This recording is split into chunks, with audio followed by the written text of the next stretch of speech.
What's good, y'all? This is Ray Daniels, a.k.a. the Culture Referee. And me and my good friends over at The Cut are bringing you guys the off-the-top freestyle competition series. We're going to come to 3 markets, the DMV, ATL, and New York. And what we're going to do is we're going to give one MC that shows up a 10... What's good, y'all? This is Ray Daniels, a.k.a. the Culture Referee, and I'm bringing you off-the-top freestyle competition series with my good friends over at The Cut. The Cut partnered with us, Ray Daniels Presents, and we're going to come to 3 different markets. We're going to come to the DMV, we're going to come to Atlanta, and we're going to come to New York. And we're going to give you guys a chance to win $10,000. Yes, $10,000 to whoever has the best verse. Now, there's going to be some things in there. We're going to have to give you some words to make sure you're coming off the top, so be ready, and I'm looking forward to seeing you. But before, I just want to tell you one thing about my people at The Cut. These guys have over 200,000 barbers right now on the app. They have 7 million users.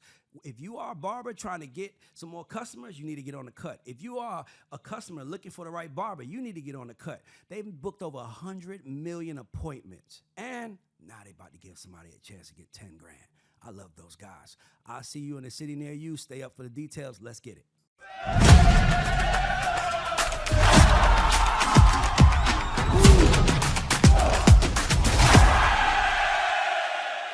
Hey y'all, welcome back to That's Debatable, the park bench of the internet where we debate all things culture. I'm your guest host, Rocki Jean, and to my left I have Ray Daniels. Let's go. And to my right, I have the hip-hop... Ooh, what was we going to call you? I don't even know. Connoisseur. Let's go. Boost it up. Listen, the cameras is running. Yeah, we have the hip-hop... We have the hip-hop presidential candidate. Yeah, I swear. I want him to be the president of hip-hop. I love it. Okay, everybody make some noise for Punch. So listen, if you're watching this at home and you're wondering why Stanza's not here, B Miller's not here, and Jack's not here, it's because Punch is in town. Whoa. And Punch is one of those guys that you have.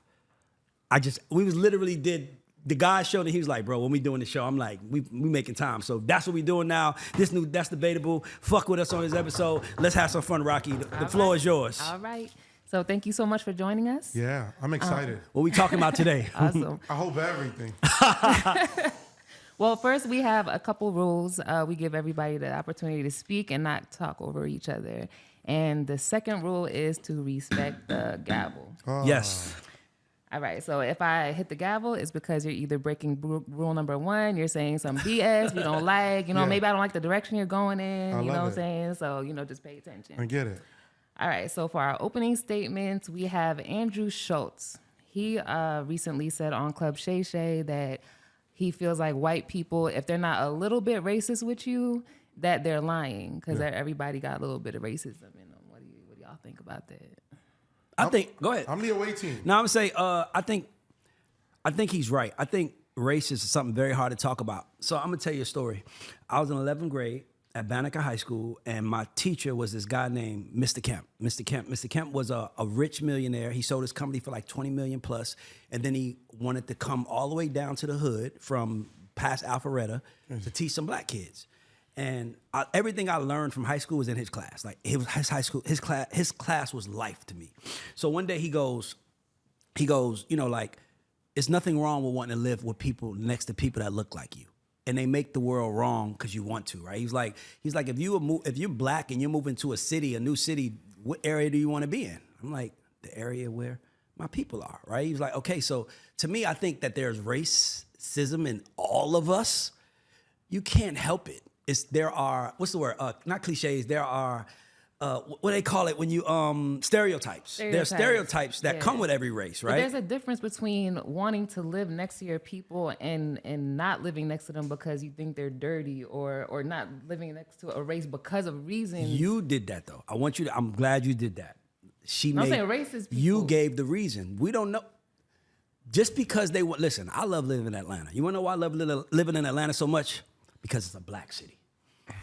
I love everybody, but if I had to live in a city, I would rather live in a city where everybody that runs the city and power in the city look like me. Yeah. So I'm not mad at it, but he's not wrong. Listen, everybody's racist. Everybody has a little bit in them, even if it's like, you ever watch Family Guy? 100%. Yes. You watch Family Guy? Yeah. Okay. So Stewie was messing with Brian one day, and Stewie goes to Brian like, she's dating this new guy. And he was like, what? What's his name? Tyrone. What? Why would she date a black? He's like, oh, I didn't say he was black. I didn't say he was black. You know what I'm saying? So it's Yeah. like, it's one of them things where it's like, we know there's stereotypes. We know there are. And sometimes we like to run away from them. But like racism is a part of everything we are. Like, it's just who we are, bro. I mean, I'm sorry to say, it's like when you put a group of people, it's like ants and roaches and fucking flies and shit. Flies fly, roaches don't. It's just the way the world works. You know what I'm saying? It's like, I can't get mad at it, but I don't think there's nothing wrong with understanding what racism is and understanding how it affects you and how it affects you, how you think. But I think it's a problem when you don't give someone opportunities. Right, because you act on it. So it's like, I get examples, like somebody that's like I voted for Obama. Oh, great. But you don't want your daughter dating a black man. Right. You voted for Obama, so obviously you like black people. You just probably don't want none of them in your family. You know what I'm saying? It's like you want to keep your family pure. There's so many reasons to be what you want to be. And to me, I think Jewish people are great at it. They're like, she's not a Jew. Why would you marry her? That's okay. Like they only 2% of the world. They're trying to preserve themselves. There's nothing wrong with that. Like I think we make race a bad thing when we should really be using it as a great thing for all of us. I'm with it. So listen, man, when it comes down to Andrew Schulz, I feel you. Racism is a real thing. A lot of people we got it tucked in. I feel like a lot of it now in present time is very stereotype driven. It's like, Yes. oh, they do this, they do this. Oh, all her Italians, they do that. Oh, black people, Africans, Nigerians do this. You know what I mean? I'm from Caribbean background. They'd be like, oh, Caribbean mothers are rude. Yes. They're mean. They're and you're right. I mean, a little bit of truth to I'm that. aware. You get what I'm saying? This is just how the shit goes. You know what I mean? Haitians are strict with finances. Nigerians, allegedly, they do things to get to the dollars. They might scam here and there. Yeah. That's not us who did this. You That's get what not I'm us saying? who made that up. Stereotypes, you get me? So I believe it. My thing that I don't like, you wanna know what I really don't like? I feel like everybody tries to like do the little football pile up on Andrew Schulz. It is so cute and so easy to just attack the white guy. I don't understand. I swear to God, I don't get it. Andrew is a comedian. We have to take the commentary that Andrew says with a grain of salt. I agree. We have to take it. Now, in reference with this, I gotta watch the entire pace of Club Shay Shay to see if Andrew was in a pace of humor.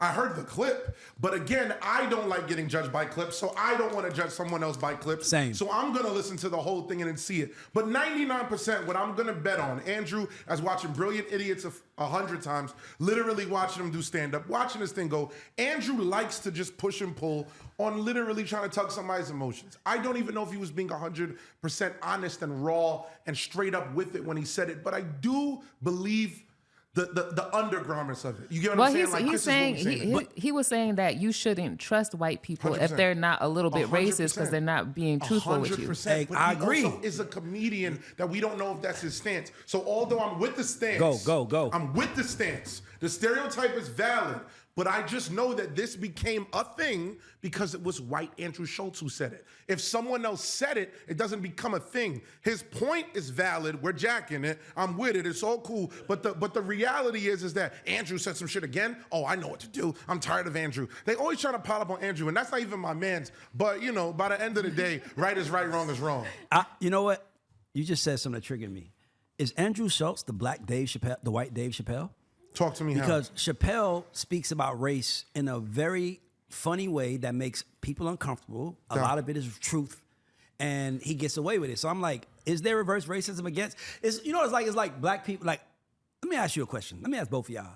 We hear black people say black people can't be racist. Do you agree with that? I heard that statement just yesterday. Of course they're racist. I heard that statement yesterday. Okay, then tell me how you think about it. I love Somebody said it.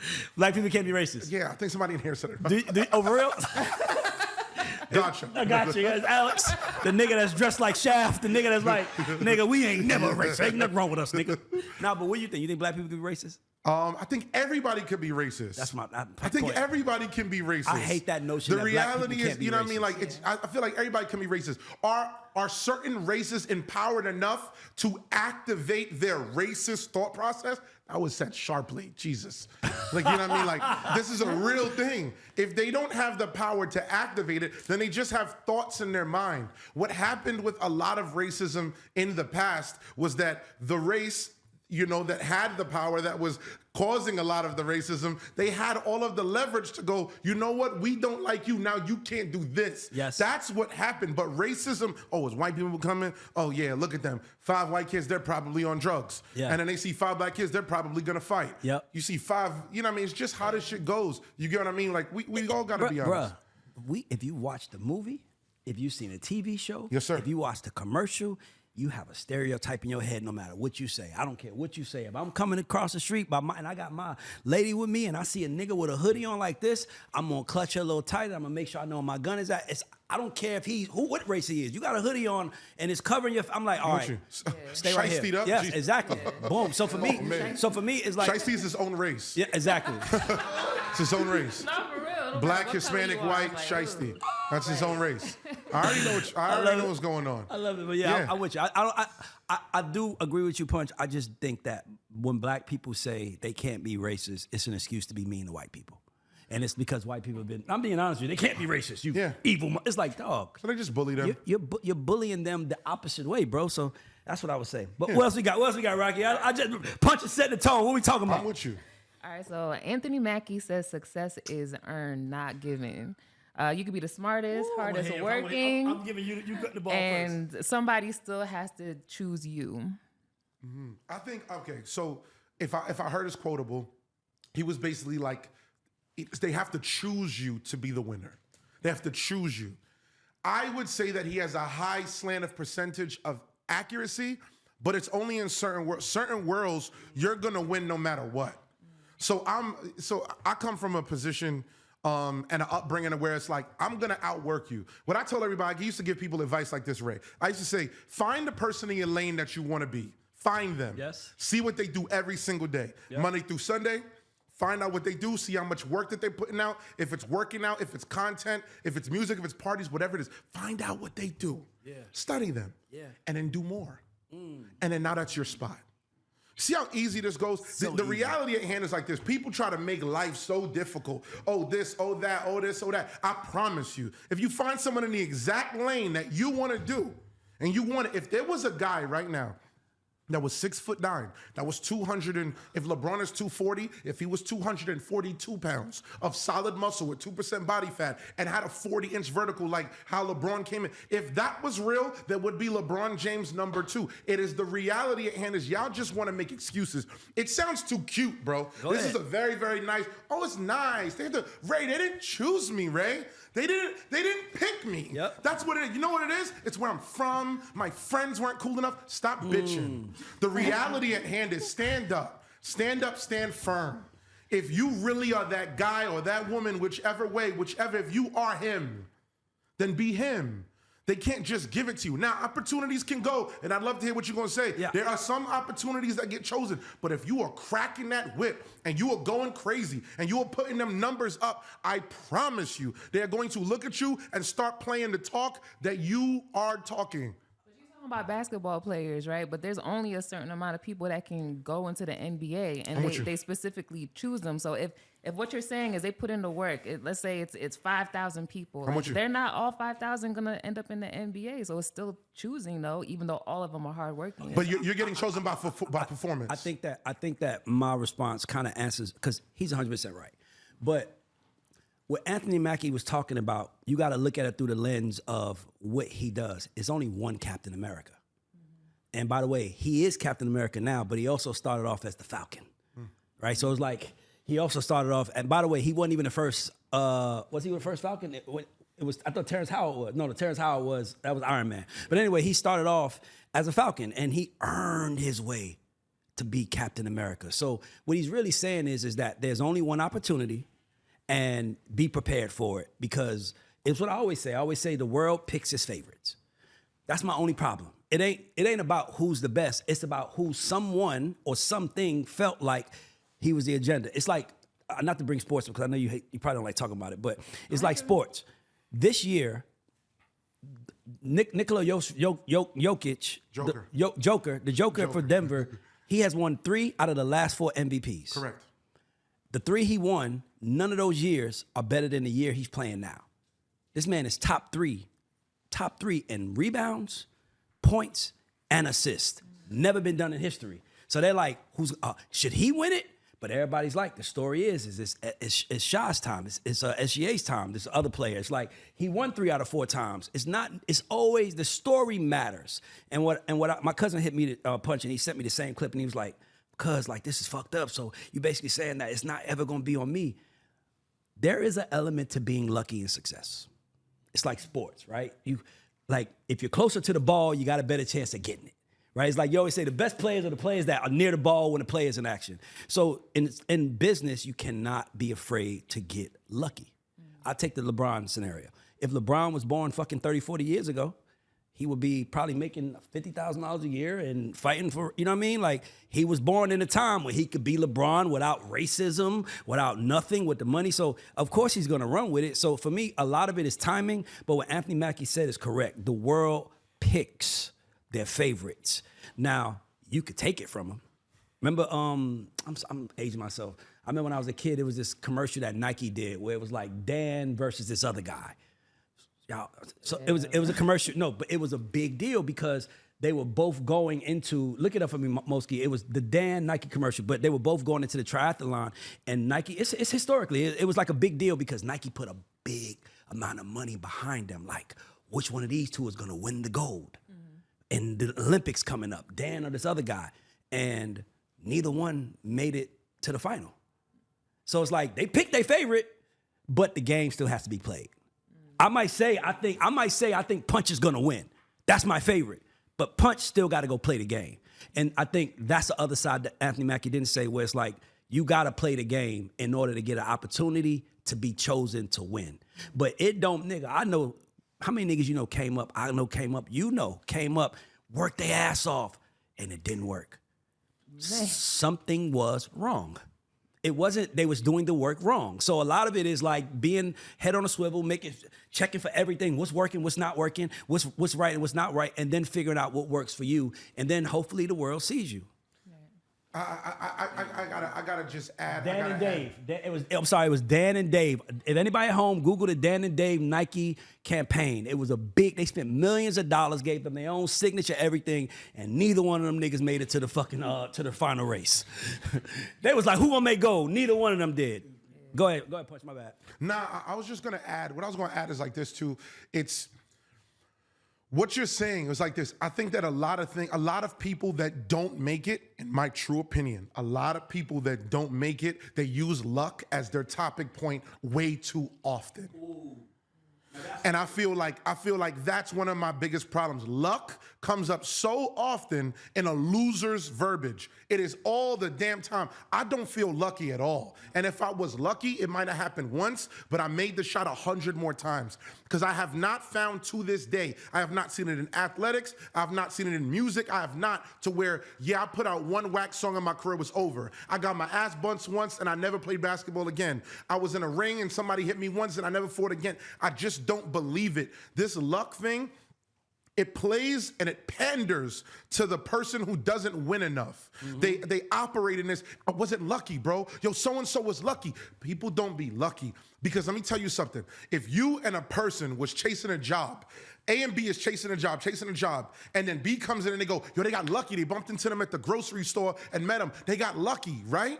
They ignored that A and B were competing the entire time to get to that last moment. They try to play. Losers love using luck too often. That's my final take on every time I hear people luck this, luck that. Sound like loser talk to me. Luck is a word that losers use for excuses.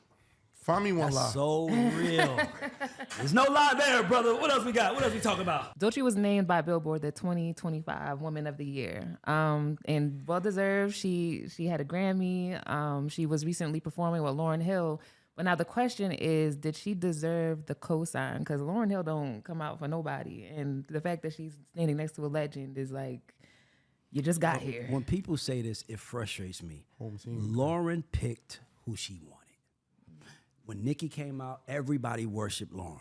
Lauryn embraced them, but it's something about Doechii. Doechii is not rapping. Only thing I don't fuck with about Doechii is she shows her ass too much. You're too talented to have to do that. Like, to me, like it's like, and to me, and by the way, that's any black female on a stage with a thong on, sexualizing herself. When you're talented, if the song calls for that, if it's my neck, my back, and you want to, I get it. But she's really good. And the fact that Lauren co-signed her makes me happier for her because she has got it out the mud. She hasn't been picked yet. It's her time. Like we said earlier, it's like she's not lucky. It's her time. It might not be your time, but I'll tell you one thing, if you ain't working every minute of the day, you might miss the clock. It was her moment. Right. And I'm glad she got it. And I'm glad that Billboard gave her that award because she's the only little girl, she's the only rapper that I don't mind my kids listening to. Female rapper that I'm like, yeah, you should listen to a female of the young bunch. She's the only one. Yo, what's the clarifications or the standards to make Woman of the Year? I don't know. I'm just trying to. It's I just the want to story. understand. Yeah, Because I want to. My whole thing is like, was it too early? All of this is the cosign too early. I just want to understand what it is because I do feel like there's certain people, you know what I mean, certain people that do get overlooked sometimes. You know what I mean? Like we hear it all the time. Like Cardi B, she's ratchet, she's dumb. Nicki Minaj, she's a bitch, she's rude. We hear these connotations all the time. So I don't know. You get what I'm saying? There could be a connotation created. Again, I just want y'all to understand. We're starting the statements and opening the floor for perspective. As the world thinks Nicki's a bitch, as the world thinks Cardi is ratchet, could be the world thinks that Doechii is just like it's just the perfect timing. I just want to understand a lot more fact-driven to where I go if it's early or not, or if I feel like she deserves it or not. I feel like a lot of these publications, a lot of these brands, a lot of these people, a lot of these platforms, Where you going? They do not state what makes them choose something. And I really want to know like what's happening. Is a friend in there? Is there not? Is it something under the table? Is there not? They're gonna be fair. She deserved. That's all cool and cute. I'm not even talking about who deserves. I want to know the points that said we're choosing A, B, and C. How did they score? Who voted on this? Well, I don't know who votes. I want to know who votes. Who at Billboard said this is what it is? I want to know. These people don't talk enough. You see, the difference with me is that you're hearing me on camera. You're seeing my face on camera. You see what I write on camera. See the difference? I'm not hiding behind the microphone. Some of y'all is playing ghost. Speak up. That's my stance. Before I got a comment, I want to know the damn standards. Am I bugging? Nah, Hello? you're cooking right now. Would you have felt this way though if you agreed? I feel the way all the time. I mean, if you had agreed with the person that they picked, would you be so passionate about who's behind I haven't this? went on record and said if I agree or disagree. I'm a pro. He want to know why. I haven't even made a public statement on it yet. Yeah, but I feel like he want to know why because he's disagreeing. No, he wants to know why because he he wants to add his opinion, and he can't add his opinion if he don't know how they formed it. We have to understand the basis of their argument. And they just go boop award. I go whoa. Let me jump in, and to be honest with you, that's why the Grammy matters more than any other award. Because we know how you win. Your peers vote for you. And she just got a Grammy. I'm saying, he not arguing about the Grammy. He's talking about the women in Billboard. But my thing is, who determines who wins a BET award? I want to... Like, what's the process? I want to know who picked like, what's the nominees. process? Like, do you campaign to win a BET award? Because you got to campaign to win a Grammy. For your consideration, Grammy Association, you got to do a lot to get a Grammy. That's why it matters so much. And the Oscars, the same thing. You're voted by your peers, the Academy. So for me, I agree with what Punch said about what's the criteria. We should know that. But I also like the fact that they picked a beautiful brown-skinned black girl. About fucking time. Right. What else we got? I'd love to know. Somebody in the comments tell me like what's like their last like 10 winners. I'd love to know. I'd love to know who their last 10 winners were, just to see what kind of flow that it was. We're going to look that up. Moski, look it up. Tell us the last 10 Billboard. Yeah, let's see. Is she like the first black or no? Moski, see if you can find out the reason why. What else we got? Okay. So your assignment while we working. Let's go. Dawn Robinson, who is a third of In Vogue, has just admitted that she has been living out of her car for the last 3 years. And she explained that just... I'm gonna allow Punch to go first. I would love for him to go first. Yeah, what's going on with it? Well, originally it was, do people think that you're supposed to be rich and famous forever? Mm-hmm. But I'm more concerned about like what's going on, why she's even in that place to begin with, and like what's going on with the other two members. Does this have something to do with the? It's 4 people. It was 4 people in the boat. Yeah. Oh, my bad. They added one more to replace her. Oh, got you. By the way, they performed at All-Star Weekend this year. Correct. Yeah. With the new member. That's how I remember. I was like, oh, that girl wasn't in the group. Those three were. Yeah. So is it like a music so she industry wasn't there. thing? No. Okay. So let's tackle this because I think that there's an important line to that. I think the normal user, the normal viewer, I think one very big problem that the normal viewer has today is that you do believe that fame equals revenue. And it doesn't. Fame with work and fame with branding and fame with targeting equals some form of revenue, not just being famous. I always just say this all the time, like, do you think that, being popular gets you a check? You don't get a check for being popular whatsoever. So, being that who she is, I think that we're already creating the dialogue in an unfair, gradient to where it's like, why is she broke? Why should she not be broke? Does she have a job? Does she work at Target? Is she lazy? Is she a bum? Is she rude? Is she not? Again, I don't know enough info, but it is sad though that when we see someone of our culture struggling. Now, the biggest issue for me was that while struggling, you let social media, which is not even her generation, affect your perspective of asking for help. The video, she said that she's been homeless and sleeping out of the car for almost 3 years, yeah? Yeah. That's 36 months. That's, what is that? I don't know. 365 times 3, I have a ball. That's like 1,080, somewhere in there, right? Yeah. I think 1,000. That's 1,085, I think. I'm with it, right? So let's go. So we talking about 1,085. 1,085 days of 1,095. There it is. I'm not mad at it. 1,095. Yeah, look at that. 1,095 days of waking up and going to sleep and letting your pride jump in front of getting a helping hand. I look at it like, yo, listen, arrogance and that kind of thing is not needed. If she needed a helping hand, she's known enough people in this culture, speak up. And then we would almost see, is she loved in the culture? Is she welcomed in the culture? Is she liked in the culture? As my partner just brought up, why wasn't she at the last gig? There's so much. He's probably going to uncover it. No, it's not. But she wasn't at the last performance. Yeah, she's not in the group no more. Oh, that's what you're saying. That's why she got replaced, and now she's talking about she in the car. Well, she might have left. Okay. I don't know if she got replaced. She might have got kicked out. I don't want to put words in any mouth, but here's what I would tell you. Up until about 3 years ago, I would have felt so bad for her. But I had a friend, shout out to my brother Doe. This man put me on game one day. A guy that I know hit me about some money. And I hit my brother for some advice. Like, yo, what you think? He knew the guy also. He was like, how often do you talk to him? I'm like, probably every once in a blue. He said, how many people do you think he talks to every day? I said, probably a few people. Why? He was like, he can't get money from none of them. People, I don't know her scenario, but let me explain something to you.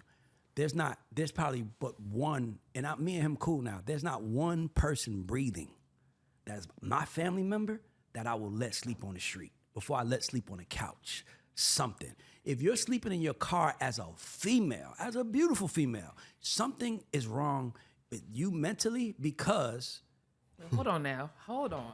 Go ahead. He's not lying. He's not lying. Here's the problem with the world. The problem with the world is that we can't be honest. I was homeless, y'all. Well, that's what I'm about to say. Living out of a car. And guess what I have? Guess what I have? I have a dick. I hate to say it like that and be just blunt. And I used it to survive.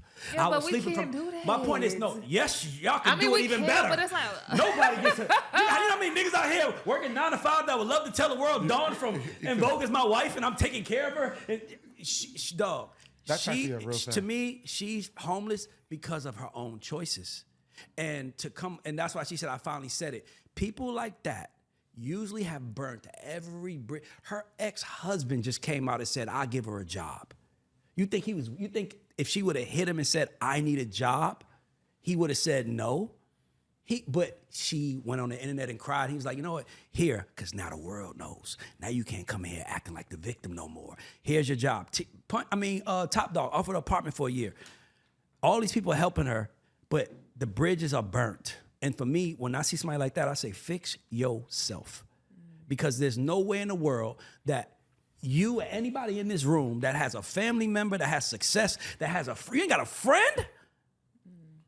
I'm not in the bad situation. They got a mansion in New York. I'm in New York, and I'm like, I need to stay here tonight, nigga. What's up? Like, I'm gonna hit a friend. Like, I'm not gonna sleep. Yo, Punch, I'm sleeping in my car, bro. Can I crash at your place tonight, shower for the morning? Like, I'll just do that to 20 fucking friends a month. Nigga. Leave the clothes in the car. Sometimes it be Change like it. that, you know? I I am don't not. even see the Listen to me. lights. Real I shit. cannot. Real shit. I would rather sleep on a couch before I sleep in a car. And the reason being is because if that car has only something this big that separates you from the people outside, they could look in the car and see you sleep. They could, like, I just can't be that vulnerable as a man. Like, as the safety in me, like, I don't go to sleep without my alarm on every door lock. You think I'm about to sleep in a car? Where am I sleeping at? Like, where am I pulling up to? Like, no, I'm coming There's to a your couple house. safe plazas around Atlanta. Even if it's yo, bro. I know you got a wife. I know you got kids. But can I just like park my car in like front of your house so people think I'm with you and I sleep there? Like something.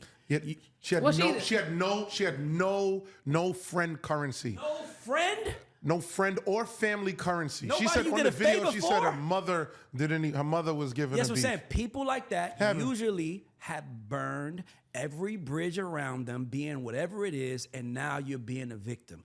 You could have been in Vogue. What happened to that? They was at All-Star Weekend. None of them are home. You see what I'm trying to say? Yeah. We It's be like, what's we be wrong? making we be feeling bad for people making choices. That's the only thing about this word I want to address is that people like they're like Warren Buffett is a billionaire, Bill Gates is a billionaire, all these guys are billionaires. These guys took $1 billion risks though. Talk about it. They didn't just wake up and start something. Talk about it. They took $1 billion risk. Multiple times. By the way, there are Elon Musk won $100 million when he sold PayPal, invested the whole $100 million and slept on a friend's couch. He ain't sleep in the car. He got Tesla. He slept on a friend's couch. That's a famous story. So he could build Tesla and SpaceX, and now he's the richest man in the world. We like to reward the winners. I mean, we like to basically like ostracize the winners and like feel sorry for the people who didn't. She didn't win for a reason. She's homeless for a reason. When you're homeless, like think about this. Think about how many bad decisions you have to make. Everybody in this room have to make to sleep in your car for 3 years. 3 years. I had to That's steal the from my part that's mama. crazy. I had to steal from my father. I got to steal from my brother. I got to steal. I got to lie. It's so many things I got to do for them to say no. Can I add to that, please? And then how my whole thing is gonna go back to the day count again. In 1,095 days, you ain't come up with an idea to get out of the car? Like outside of, and then when it comes down to this, when it finally hits the wall and goes, now I'm talking about it, what's gonna happen is if she vlogs it, there are so many nosy people in this world that are now gonna create revenue, and now they're just gonna watch her sleep in the car. There's so many businesses that you can do for just overexposing. So that's why I was blaming it on ego as well. So even if, before we even, after, if we exhausted everything what Ray said, everything, the friend currency, the family currency, everybody, the friends, the favors, everything, even after that, your ego still was like, I'm not gonna go to the internet and go make a business out of this. No, it's laziness. I'm not with it. It is. Some people are very comfortable being a victim. Some of us want to be the victor.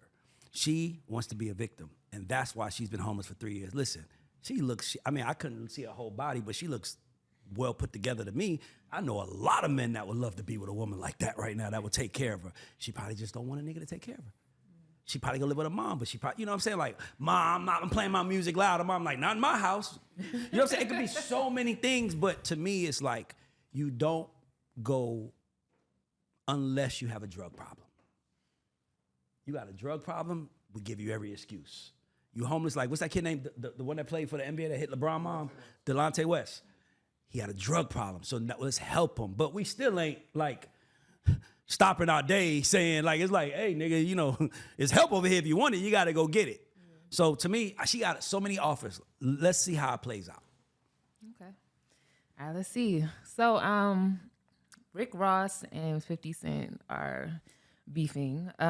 Rick Ross It's just, the longest beef in history. man, isn't it? Like, they've been beefing since what? Like 2007? What? 8? Man, yeah. 50 is like, you got beef with me, you got beef with me forever. Right. Well, no, actually 50's not like that. He squats with Fat Joe. That's crazy. I was there. I did the first interview back. For real? The very first interview. The first time that Fat Joe ever walked in the gym, the first interview back. I'm just saying. That's just My man a legend. I'm just saying, my boy a legend, man. We can So you being in 50's ecosystem or been around it, my question to you is give us an insight to why this is still going on. Because let's be clear, 50 is the antagonizer. Yeah. Ross responds. 50 is the antagonizer. Like, this man getting 30,000 a day for, like, he probably called the promoter, probably called Bow Wow manager. It's like, yo, how much I paying that nigga? Nigga, now you putting it out there. So my question to you is, why is 50 so petty? 50 Cent, 50. I love this nigga. Being around 50, sounds around 50 Cent 2-3 years, very, very, very, very close. In proximity to work, how he thinks, how he operates, especially on social media and all that. The thing with 50 is this.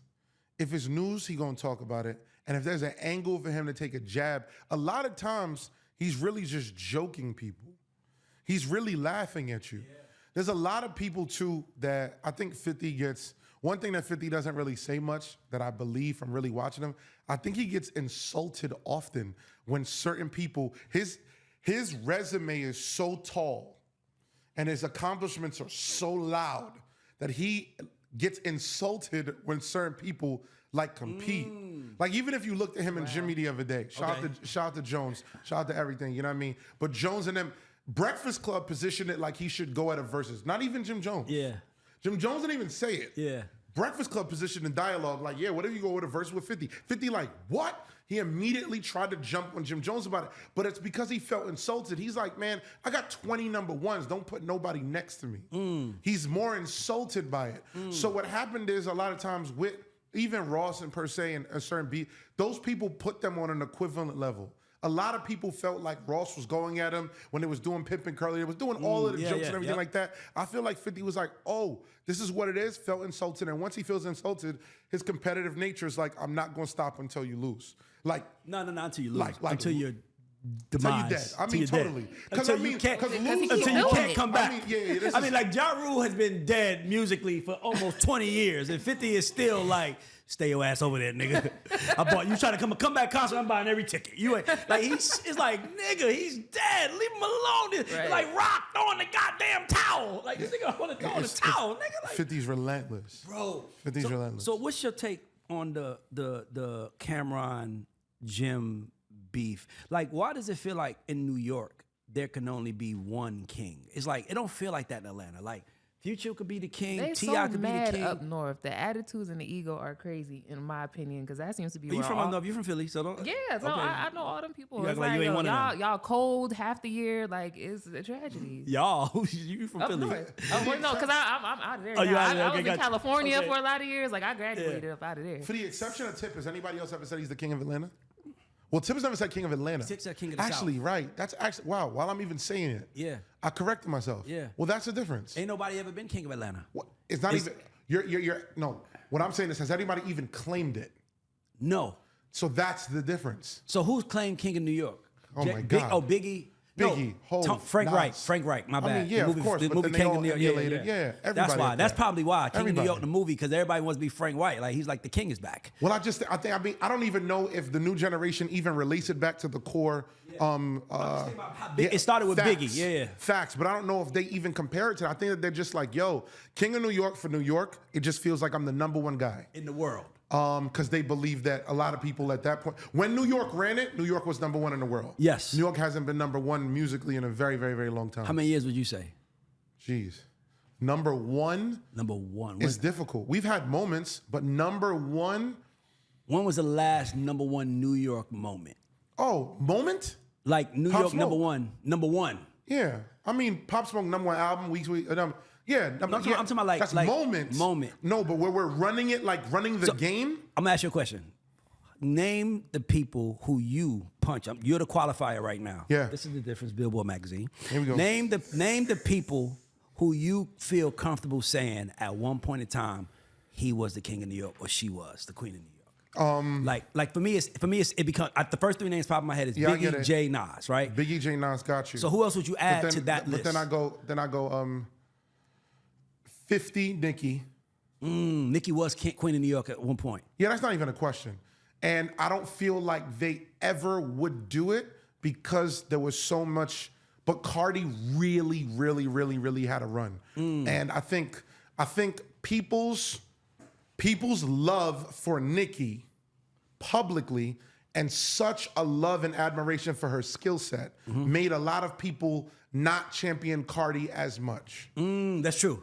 Because Nicki is the only... Nicki puts the gun on the table and goes, "Who you fucking with, me or her?" Who can rap? No, but it's really... No, she does that. That's what 50 does. Yeah. No, you can't fuck with both gangs. Is that some Queen shit? It might be, bro. It might be some Queen shit. I'm like, nigga, they both do you right. And they both there. By the way, and Irv Gotti did it to 50. They put the gun on the Admittedly, table. like, hey, nigga, it's us or him. Yeah. Yeah, they put the gun on the table and go, who you with?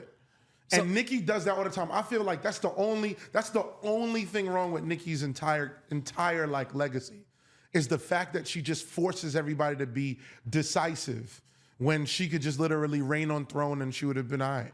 You know what I mean? But Cardi had the crown for years as well. Okay, so I got Jay, Biggie, Nas, 50.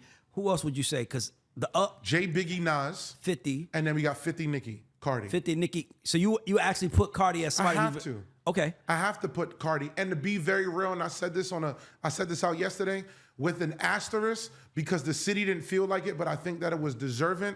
Is that as in New York, content-wise, A Boogie deserved it. A Boogie had a very vast catalog. He was the entire voice and presence and heartbeat of a culture for a while.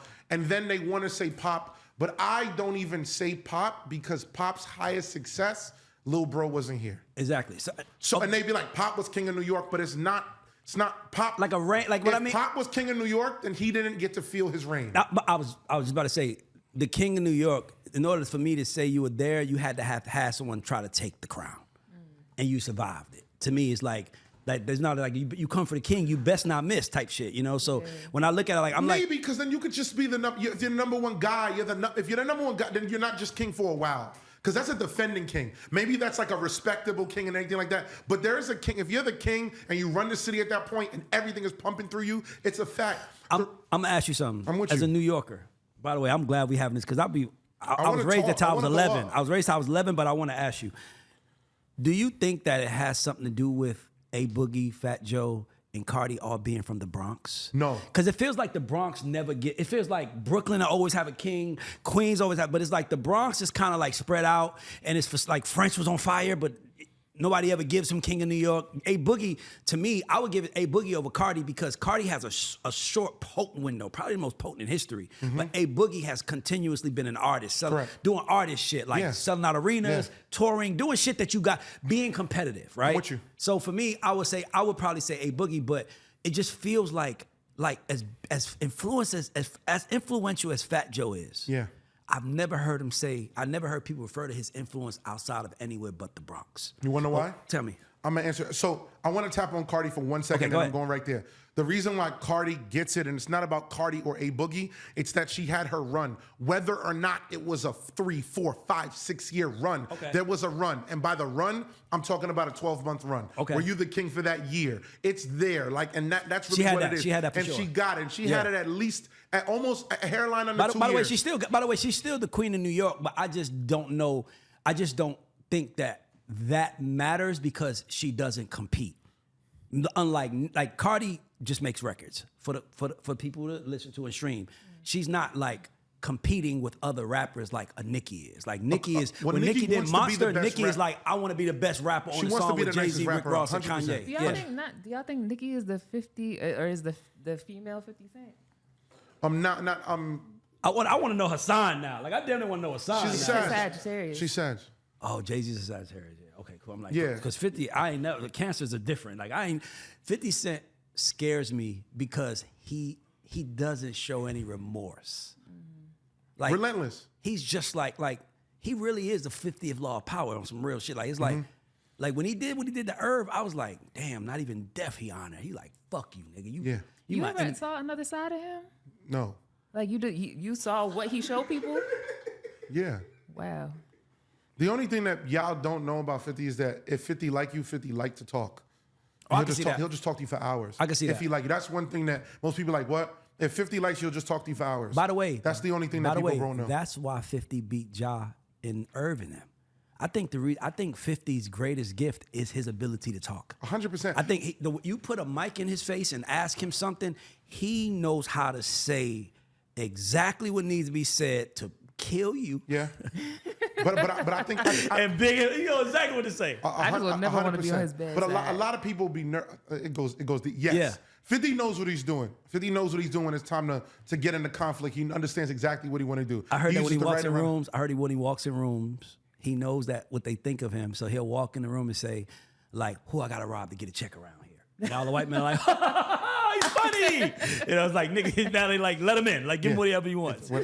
50 is very, very aware. Yeah, he asks a lot of questions. You can't win without being aware. Yeah. You can't, like, that to me, that's the most important thing I think artists should hear. Like, you can't win long term, you can't win just enjoying. You see what happened to Drake? It was impossible that anybody would take his crown.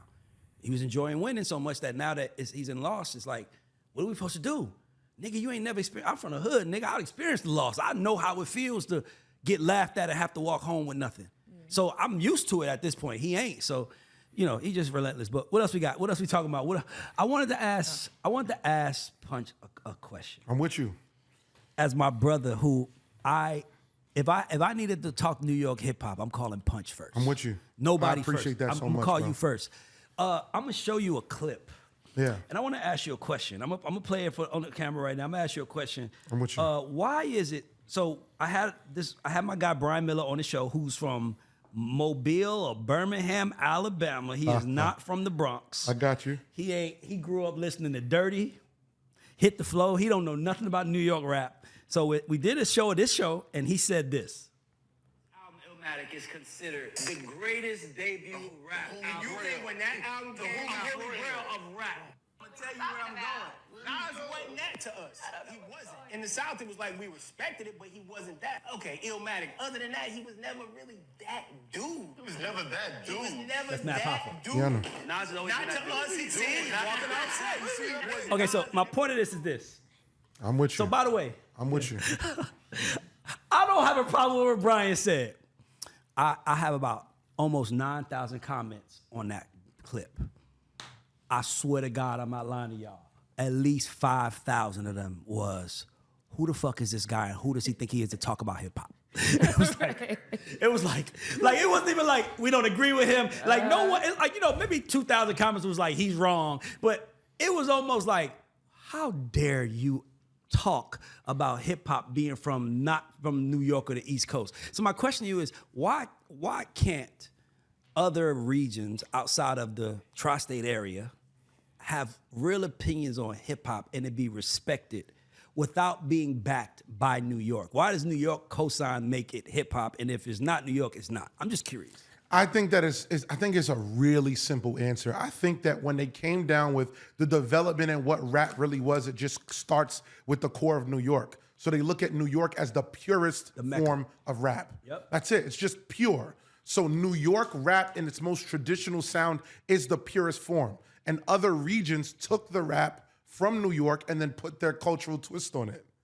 And that's really what it is. So when people are arguing about, I think the biggest problem with arguments with rap is that people don't use the right words. Okay. I think when people go, who's the best rapper? Who's the most impactful rapper? Who's the nicest rapper? Mm-hmm. We play around with these things too. Who had the best album? We got to get specific with words. When I talk to people, I love that. and I start arguing with any of you, because when I used to go lit and go viral, they used to try to run down and start arguments for me in the street, the barbershop, the whole shit. The first thing I'm going to ask you is, what are you specifically asking me? If we're talking about nice is the ability. Bars to you. Nicest bars. The ability to say something that has been said in a new way. That is what nice is. Absolutely. Let's break this down for the 101. Go ahead. Let me cook. Beginning of first layer, I'm hungry. Second layer, my stomach growling. Third layer, under my heart is hollow. Fourth layer, my spine and my abs is touching. You see the difference? Yes. We're upping it. You know what I mean? Like this, you know what I mean? It goes up and up and up and up. You get what I'm saying? My stomach emptier than morning homeroom. And I'm going off top. But when you start doing this, that's what nice is. Okay. We've heard every single thing there is to say in rap. There is nothing that has not been said. When you are nice, you will say the thing that has been heard differently. Yeah. Yes. You will say it originally. That's why when it comes with being nice, a lot of the newer generation, why I think a lot of them, not all, but a lot of the newer generation isn't nice, is they haven't listened to enough old to then not repeat it. I'm hearing people, yo, we got the fire like, and I'm like, Fab started that punchline run. You get what I'm saying? I got more powder than, that's Jeezy's run. He ran through it already. Yeah. You get what I'm saying? Yeah. Catch Me in the Maybach, the color of, that's Jadakiss. These things started somewhere. Do your homeworks, kids. The problem with everything is this, is that y'all don't know enough. So when they start rapping and people be like, it's mid, it's because you don't fucking know what to compare it against. Y'all repeating shit. Exactly. That's the problem. So they don't know enough to fucking do enough. Yeah. That's half the fucking problem. But that's nice, right? Okay. Cool. Now we start talking about when we go with who's a great rapper in this. Ask specifics the next time you argue. Don't just lose your voice. Don't lose your mind doing the shit. Ask. Okay. So You get what I'm saying? I got now nice written down. I'm What with else? you. Okay. I'm with you. I'm I following you. love this.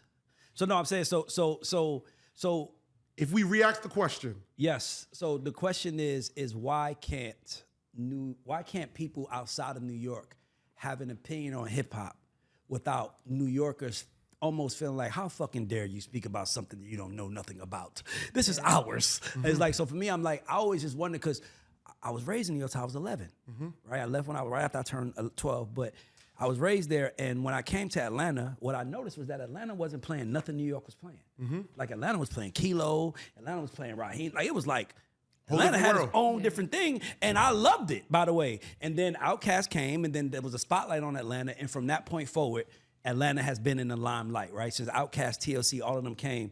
So Atlanta never really was stuttering or worrying about what New York thought, except for maybe wanting New York to accept that we are part of the hip hop world also, which, you know, like it's a Southern thing where it's like, you know, approach, like it's like T.I., I'm the king of the South, but I want to see how these New Yorkers feel about how I'm rapping, because I'm a Southern nigga rapping. It's different now, but back then it was a big deal to be like from Southern. Go ahead. a very big point of that, very, very big point. You made my mind run as soon as ahead. the problem with, not the problem, the source of why a lot of other regions used to try to get New York's respect was because the industry was centered there.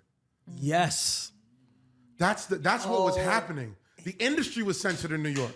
So when the industry started to separate, and when LA started to get a larger home, and then when Atlanta came and started popping up secondary boutique little labels, it was like, hold on, is it that needed to be in New York? And then when you then strip away the power of what New York radio became, now you're just weakening its legs one by one by one. Yeah. Then without the power of New York, then without the power of the labels, there was a point where the labels in New York used to be like, we gotta keep a New York rapper in cycle. Yes. They were literally like, we gotta get one. And then what happened was there wasn't one reflective.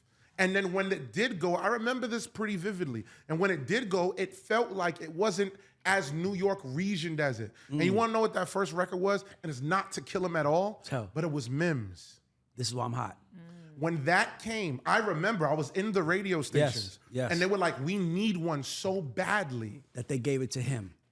I don't know if they gave it, because they worked that shit. That Yes. was CL and Yes, DG CL, Wax yeah, and all shout out that to shit CL, like yep. that. Shout out to all of them. Yeah. It's nothing to do wrong with Mims. The artist cannot be blamed for this. Yes. The culture was like, guys, we need one.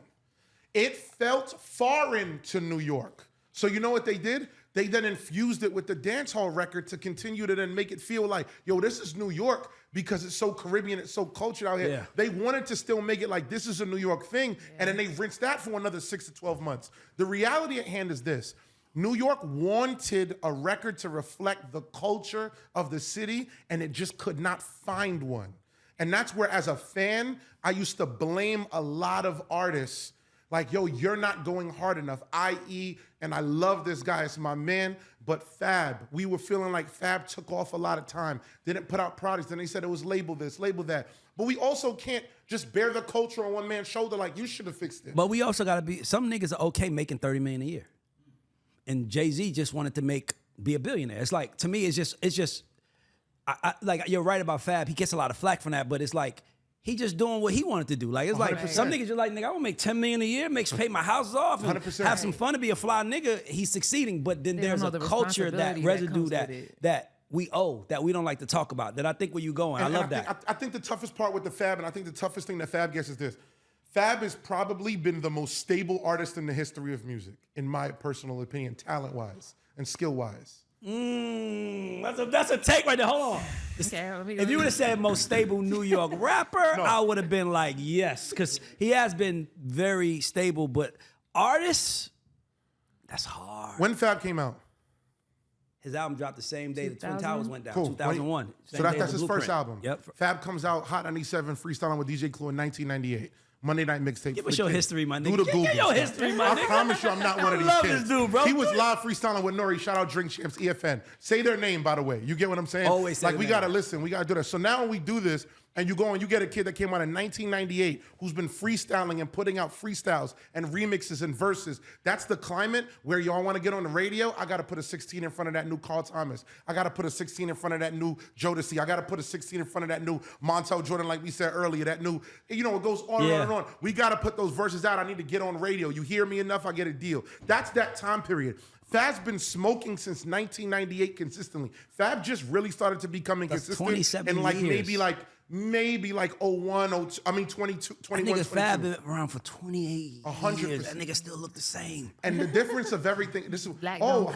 don't Still fly, still everything. That's what I'm saying. But that's why I said what I said about Hove, because it's like, he probably just like being the best version of himself as Fab, and it's like, it's working for him. Look, his man still get shows. Ruggs out here getting my nigga, Fab everybody still get around. That's shows. what, nigga, Fab is still working. Highly consistent. I just think that he just was like, I'm cool being worth making $20 million a year compared to some niggas that was like, I want to be at the top of the Because food there's a chain. difference. Let me tell you something. That takes business though. That's outside of music. That means you got to be a businessman. Fair. I don't know if Fab was doing it for business or if he just personally just really liked his pace. Yeah. You get what I'm saying? Because at the end of the day, every time that people try to play with Fab, Fab has put everybody on their ass at least once. Fab has out-rapped everybody that y'all want at least once. You get what I'm saying? Like everybody. So my question to you is, this is a great point. Why don't anybody put Fab in their top 5? Like, I'm only saying it to you because I put Jadakiss in my top 5. He is.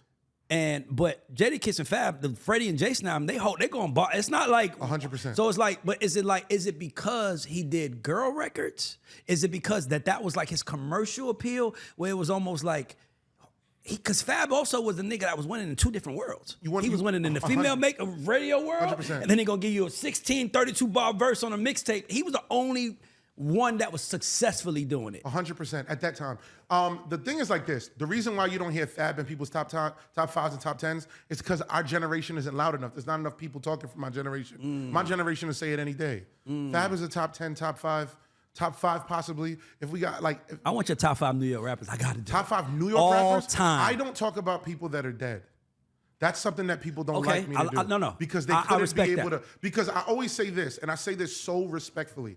If DMX, who's one of my favorite artists... Go ahead, would've go there. died in 2002, God forbid. If he would have, DMX would have been the greatest nigga to ever walk on the fucking earth. Yes. Because he's coming off the 2 #1 albums. DMX, the start of the infiltration with the dogs. They They would have been like, Jay-Z wouldn't have been Jay-Z if DMX was... DMX also bodied Hove on 1, 2, right? Like, at the very beginning, Hove ended up bodying him a couple times after it. But DMX had Hove on his heels, especially on Pressure in the Streets. Yes. Especially with Pressure with real niggas. And DMX, one of the first gangster niggas that used to just be like, I'm going to just sing to the girls and I'm not going to look like I'm pandering. What these bitches want from a nigga. Like, But I'm not going to look like I'm pandering. Exactly. Because there were street rappers that would do it and Yeah. they felt like they were pandering. Yep. DMX, you know what I mean? When he went, what type of games is going, how's it going down? It's on till it's on and I got to know now. Is you with me or what? Like, he was almost demanding nice presents. Is you with me or what? You know what I mean? Like, DMX different.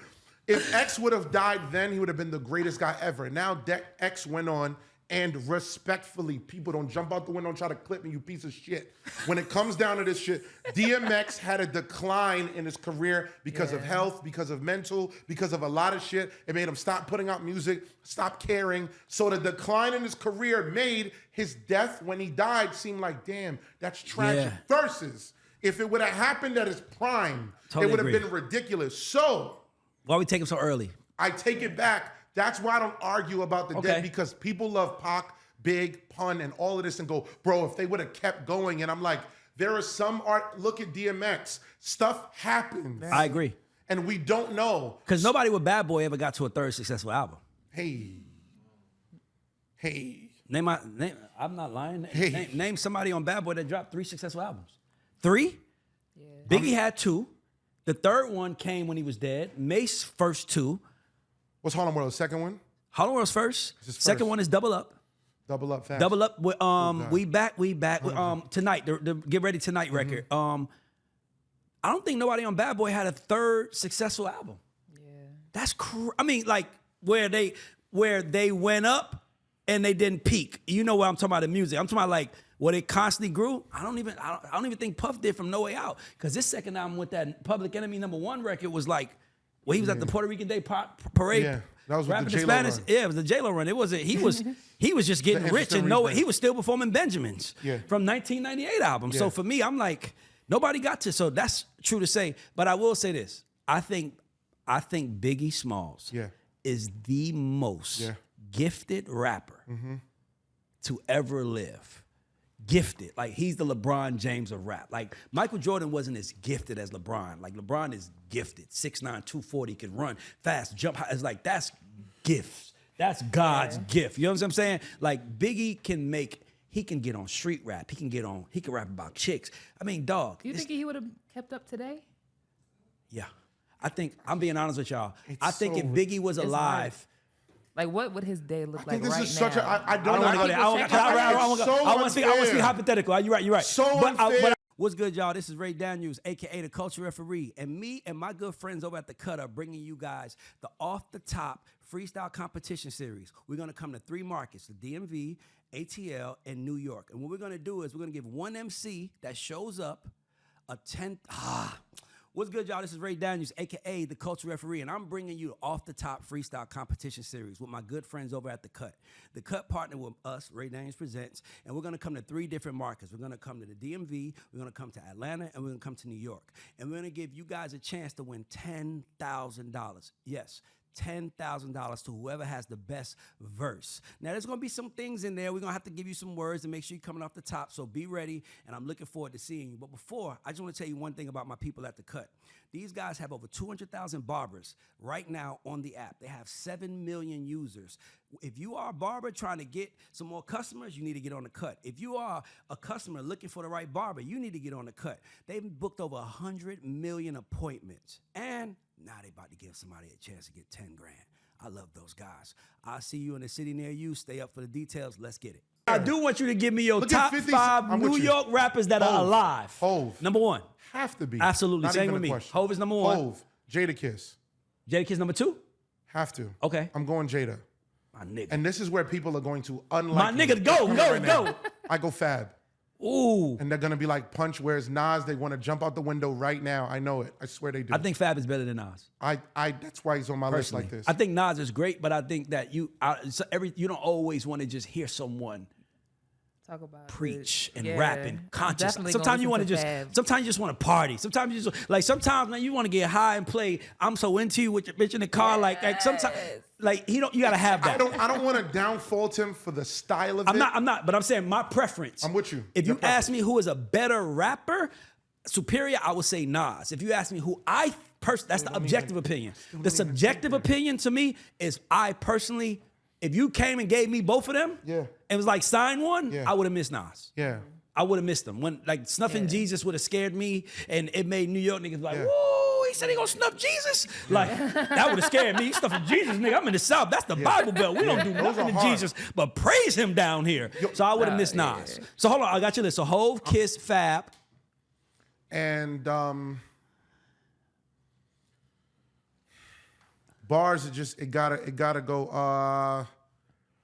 It's really, really hard. So this is where I get like a very I have like a 4 that I float around with. Who? We have Nas, I have Nicki, I have Cam. You get what I'm saying? I have Cam, I have Mase. These are the guys that I get into a very unique, position with about damn. You get what I'm saying? Okay. And because there's that, right? And then there's this asterisk, and I gotta be real. There's an asterisk with like just really nice rap, but they were not equivalently as versatile. I.e. Styles P, I.e. Papoose. Yes. Which is like unbelievably nice. You need a podcast on rap. You get what I'm saying? I can listen to you talk about rap, and I love this shit, but your commentary on rap is ill, nigga. I love go, it. Thank go. you. I appreciate you. I like those, like Pap and Styles P, again, I swear to Yo, guys, if y'all understand how much I love rap and how much I used to sacrifice for this, I used to go downtown, buy the mixtapes. I did this from way before I was supposed to do this, I swear to God. So if anybody's gonna come at me, I swear to God, post a case of mixtapes before you start talking to me. I swear to fucking God. Because if any of you dickheads, let me tell you something, don't tell me fucking nothing. Don't tell me nothing, nigga. I know the engineers, I know who mixed this shit, I know who mastered. I am not one of them niggas. Right. Okay, cool, I just gotta go. You get what I'm saying? So, But when so it we goes, got 3, but you float through the No, I 4 got or 5. 4. Who's the 4th?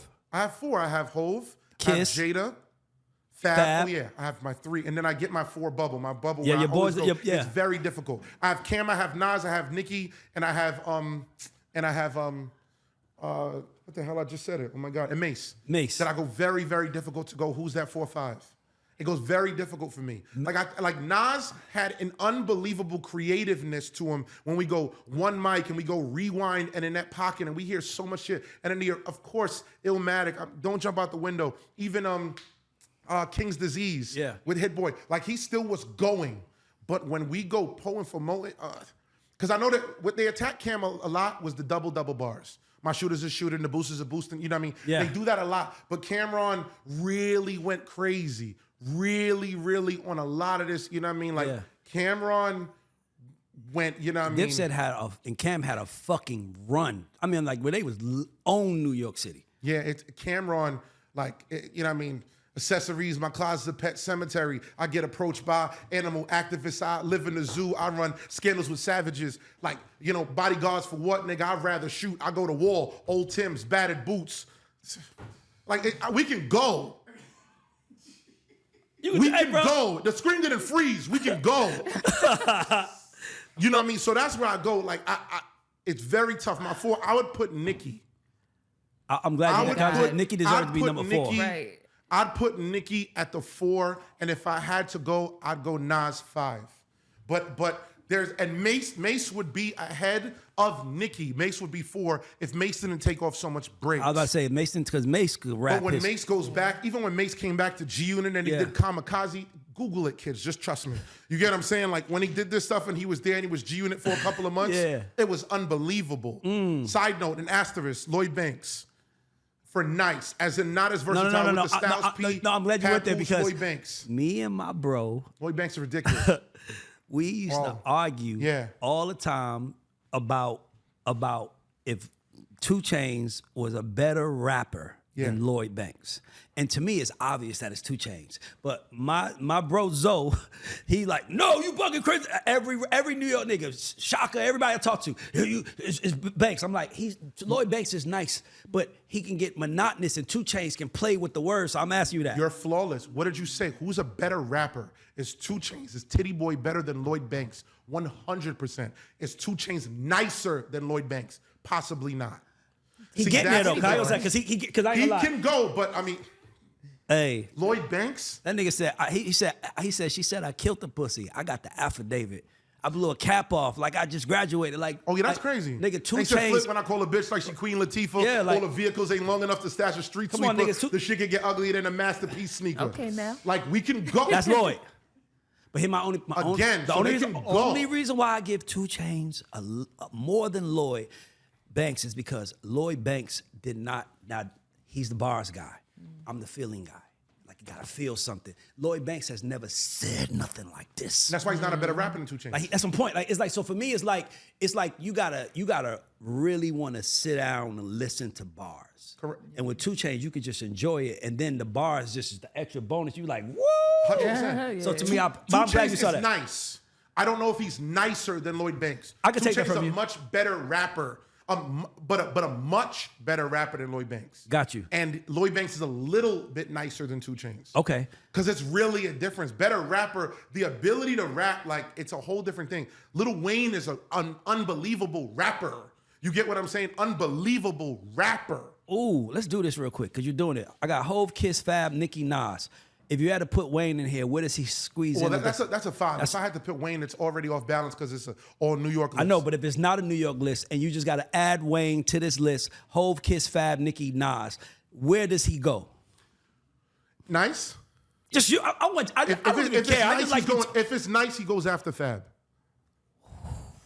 This nigga is ill. If he's nice, he goes after Fab. Okay, what if he's nice, he goes after Fab. If it's rapper, he goes after Hove. Okay. Lil Wayne says a lot of fire shit, and a lot of it had to do with how he delivered it, not particularly the difficulty of what he was saying. Hold on. So hold on. So Wayne goes this. I got to throw some names at you. I'm sorry. I can talk to you all day, best nigga. rapper, he goes after Hove. Okay, so Nice, he has to go. If we put Lil Wayne and Jadakiss on a freestyle and not listened to not the rapping ability, nice. Even if you put them a cappella and there's no drum to save you to bounce off to be creative, when it's word for words, nice. Jadakiss catches Lil Wayne. Not by much, but he catches Lil Wayne. Nice. Rapping ability to be on a beat and all of that, there's no way. Lil Wayne is catching 99.98. Eminem, Hove, maybe only 2-3 niggas that could really fight with Wayne as rapping ability. To be able to go, Sue Woo Gang, and if you ain't better than just the cadence control. That level of control is rapper like God. Yeah.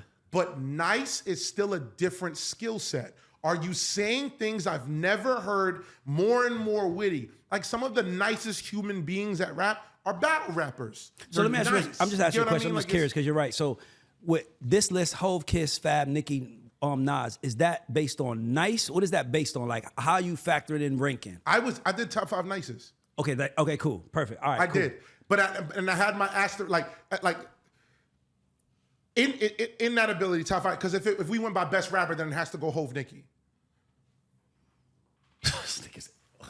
Because Nicki Minaj is a better rapper than everybody in New York, other than Jay-Z. No. Hold up, that's a bold statement. Let me think. Yeah. Better rapper 100%. than Nicki Minaj. Because she can rap on a pop beat, she can rap on an R&B beat. And when you She can say rap, you're on a talking about the dramatized beat. cadence, She right? can rap on drums. She can rap on a traditional boom bap. Nicki Minaj is the second best rapper to ever come out of New York. alive before they start losing their shits. You know what? I'm not gonna lie to you, bro. I'm actually gonna side. Like, Yeah, I'm she's a second side best with you. rapper ever to come out of New York. Because how I judge rap, right? Alive. Like I think Kiss is the third nicest nigga to ever come out of New York behind Jay and Big, but Nicki is her versatility kind of is like I don't know. She gonna move on it Nicki different. Minaj's Nothing she versatility can't do. is insane. And she writes her shit like It's insane. damn. Dog, And delivers it and creates it. is You get what I'm is saying? 50 Cent anywhere in the top 10? Do you 50 Cent in the top 10 of what? in your New York rappers? On rappers, yeah, 50 would be there, yeah. 50 might, oh, you know what? If we're talking about rappers, maybe towards like the bottom of the top 10. 50 Cent's in top 5 greatest like hip hop artists. I was about to say he's probably the top 5 greatest characters like wrestling. I don't want Like no, what I mean by that sounds like a characters. dark connotation. No. Let me tell you why I say that. Because we know that 50 is playing a character. No. No. Hear me. I'm saying that. What I'm saying. What I'm saying is, hear me out. I promise you. What I'm saying is this: is that even if, let's say 50 sat down, hear me out. Just let me hypothetically speak, because you know him. Let's say 50 gets a message from someone he respects in Queens, and it's like, yo, we ain't gotta make it public, but like, let's just squash the you and Herb beef. Like, let's just squash the you and Ja Rule beef. Let's just squash it. It's better for business. Yeah. I think 50, the Curtis the man would be like, you know what? That probably would be good for Queens. You know what? I might. Then I think, but he was like, but 50 Cent wouldn't do that. That's what I mean by like the character. I feel So you. You like just don't know him. 50 Cent reminds me of Stone Cold Steve Austin. That's my favorite wrestler of all time. Yeah. It's the attitude. He didn't give a fuck who she stunned. To me, I like that 50. He doesn't. It's not no line when you're like, he's not gonna go over there. Yeah. Jay and Beyonce, he don't care. Wherever it is, he don't care. He gonna fuck with you and poke you. So I like. That's what I mean by character. I think he's top 3. I don't think it's a character at all. Everybody thinks 50 Cent's plain. Hey, no, that's really This who is a he guy is. who has millions and millions of dollars of deals. I used to be in the office with him and be like, yo, you seen so-and-so get slapped? Hold on. Who got slapped? Like, he's intrigued. This $1 million business here, and he'll stop it and go, someone got slapped? Let me hear about that. Well, who got slapped? Who got their chain took? He's just like, that's not a character. That's who he is. Gotta be honest with you, you made me love him more because he's just being it's like nigga. Yeah, he's not putting on a show. 50's not in no shape or form. Where does That's that one come? I'm like, dog. I think they need to do a special on like, where does that come from? There's That's never been a what character in what hip hop like him. I know a lot of people that are like 50, but I don't know if a lot of people that would have continued it when they won. What confuses me about Curtis Jackson is that he didn't stop. I know niggas that are like that, but 50 didn't stop. That's what confused me. Like, nigga, you worth $100 million. Why do you care about this? That's what I go 50 cents a one of one. Not because he wants to bully niggas and do this shit. I know mad niggas like that. But if I gave them $100 million, they'd probably shut up and go fuck pussy. You get what I'm saying? I'm just being honest. For sure. This guy does not care at all. That's what confuses me. There's no level of it's stop. There's no level of it's enough. I think and that's when I go. I feel like it's power for him I at this asked him point. a couple times, and he just and I'd be like, "Why are you the king?" He just be like, Yeah, it's a game to thrill. him. It feel like it's like thrill. that's what you're supposed to do. Like I'm talking. Like if there was a walking, talking, 48 laws of power human, it's 50 motherfucking cents. He was most fit to write that 50th law book more than anybody else. So let me ask you. I got you. Couple more. I'm with you. Top 5 rap albums out of NYC in history. Rap albums. Albums. Best rap album. Best rap album. Blueprint. Okay. Blueprint #1. That's on my list too. I literally got was seeing it in Blueprint my head when #1. you said that. I got Get Rich #2. Oh shit. That's definitely for sure. That's in my top 5. I'm like I wrote my 2, Now but where I go different. Go. Where I go different. I go Black Album. Dog. Trust me. I'm gonna walk it through. Dog. I think the Black Album is better than the Blueprint too. But let me tell you something. I have a. By the way, this came from me just having conversation with everybody. Yeah. I have a theory. Yeah. I think the Black Album, the whole album, Jay-Z was dissing Dame Dash. The entire album. Oh, but Never been a nigga that's good for this long. It's like he was talking, like even on Change Clothes.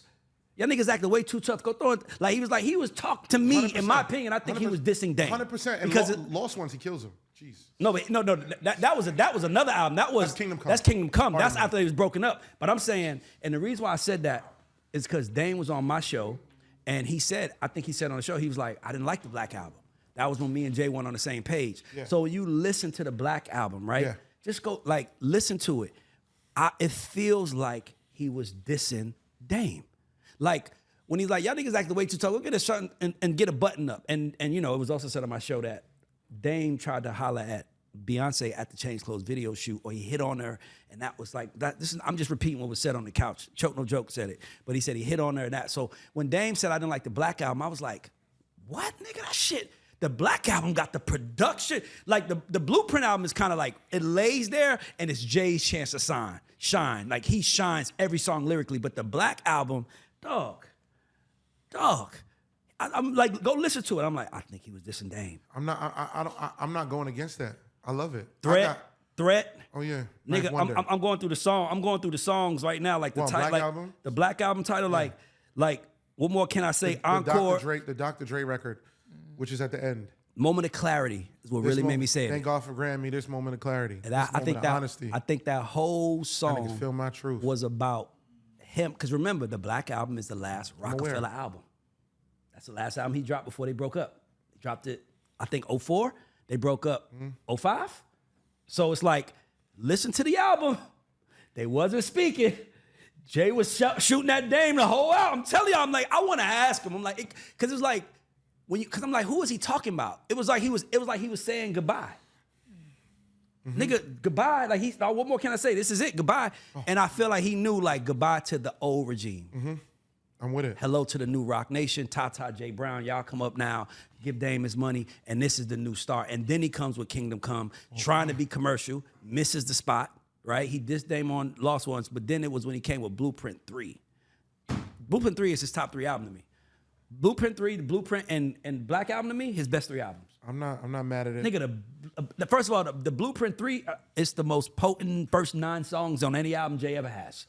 Now, I ain't gonna lie, once you start getting to track 13, you be like, a reminder, it's like, I don't know about that. That's Kingdom album. That's Kingdom Come album. But once you got to the end with the the song with I'm going home and running to go. The one with Kid Cudi. It was like, it's cool. I can listen. I'm already home. But to me, those are his 3 best albums. But what was your Illmatic, Ready to Die? Well, not Illmatic. Illmatic, Ready to Die. No, Blueprint, Get Rich or Die Trying. Black Album. Black Album.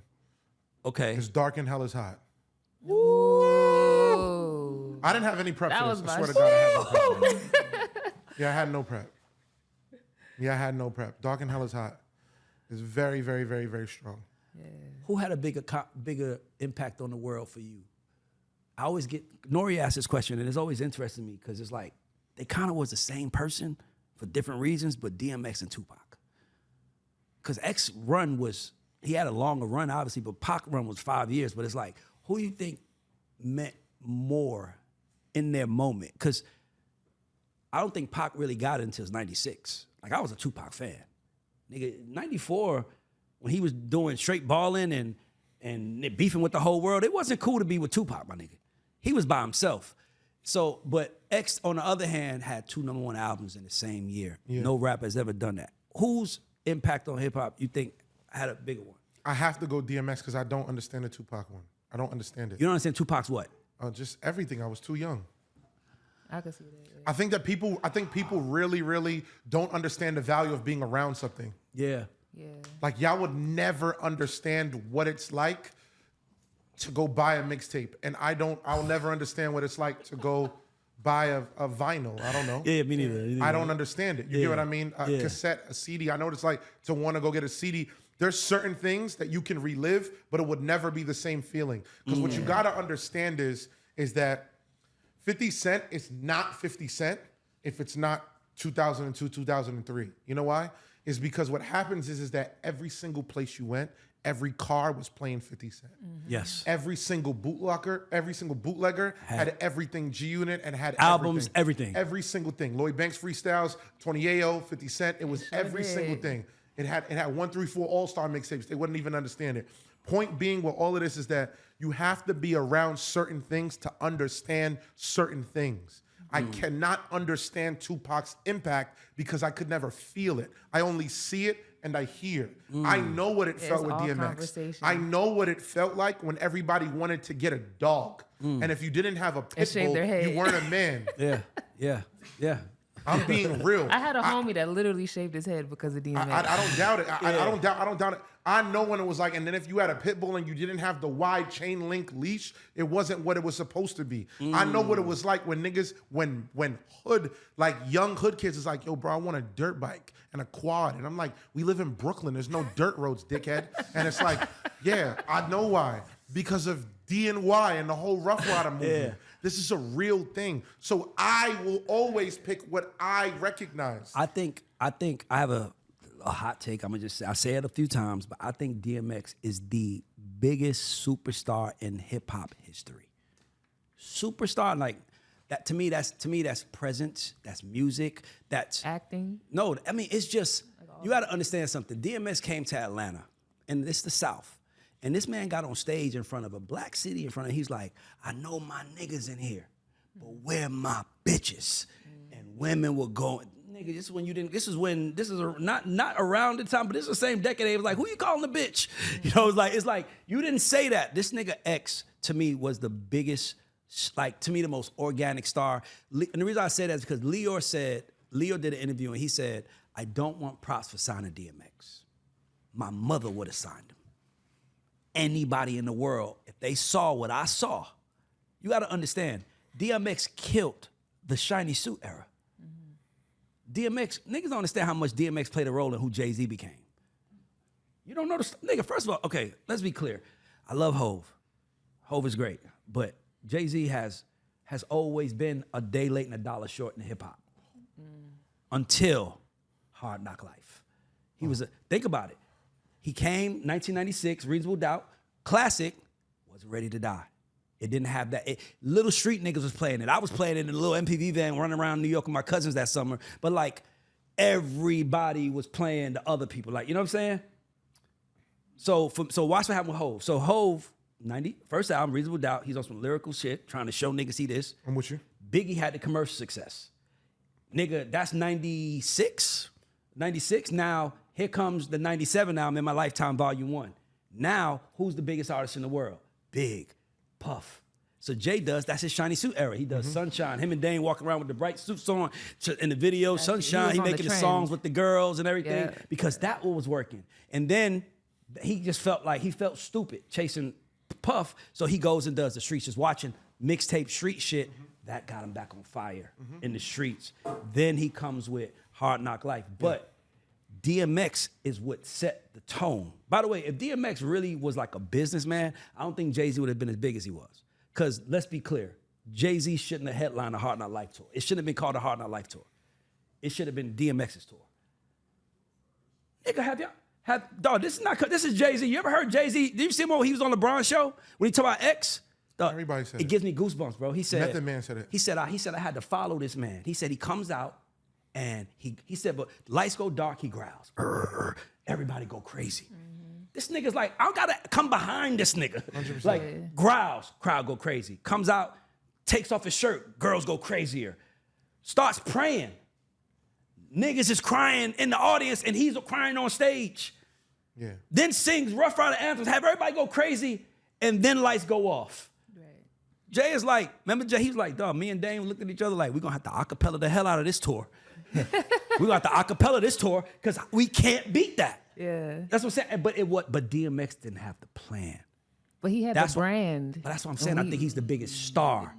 And you know what I mean when I say star. 100%. Like star is it's just you. The brand. It's just you shine the brightest, my nigga. No matter what. You can do things no one else can do. Like I think Lil Wayne's top 3. Lil Wayne, DMX to me are the biggest stars. But DMX is number 1 and I think Jay-Z followed that. Think about this. They went on tour in 98. 98 is the year DMX had 2 number 1 albums. Why couldn't it have been his tour? Jay had Dame. Nigga, that's being honest. DMX didn't have a Dame. He didn't have a nigga that was like, we gonna get to the big money. DMX was just a street nigga that loved rap. That's why I said he was the biggest star. I don't even think he cared about money. He just cared about him and his dog. I'm just telling you, like, he was the biggest star to me. And Jay-Z followed him. Everybody quiet, but I'm just letting y'all niggas know. I'm not quiet at all. I'm looking at them. I'm like, everybody always like, ugh. Nigga, Jay-Z followed DMX. And then he became the leader. Blueprint. Jay-Z meeting Kanye and Just Blaze was when he blazed his own point, his own lane, and became that nigga. And that's around the time DMX had a drug problem. He had a wife issues, a lot of shit. He had more distractions. And that's what hurt him. But, nigga, dog, go look at that video of DMX performing Rough Riders Anthem. Also, to be very real, okay, DMX did not get nicer.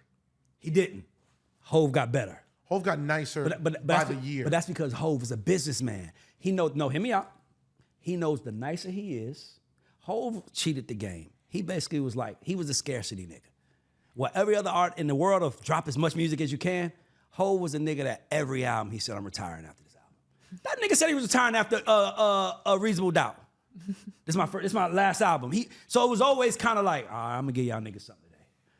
And we so thankful for it. So that's a little marketing trick that he did. It was like every year, Black Album, he retired. Kingdom Come, this is my only album. Here come Blueprint. Oh, okay, cool. Here come Magna Carta. By the way, he had to do all that because he owed Live Nation. He had to make some money back. So that's why he had to drop those albums. But he always made it seem like that's the last album. And that's what made people run to it. It felt like he wasn't allowing himself to qualify. You know, because when a nigga drop an album, it's like, yo, that's my album. I'm coming. Mm-hmm. He was like, that's my album. I'm done.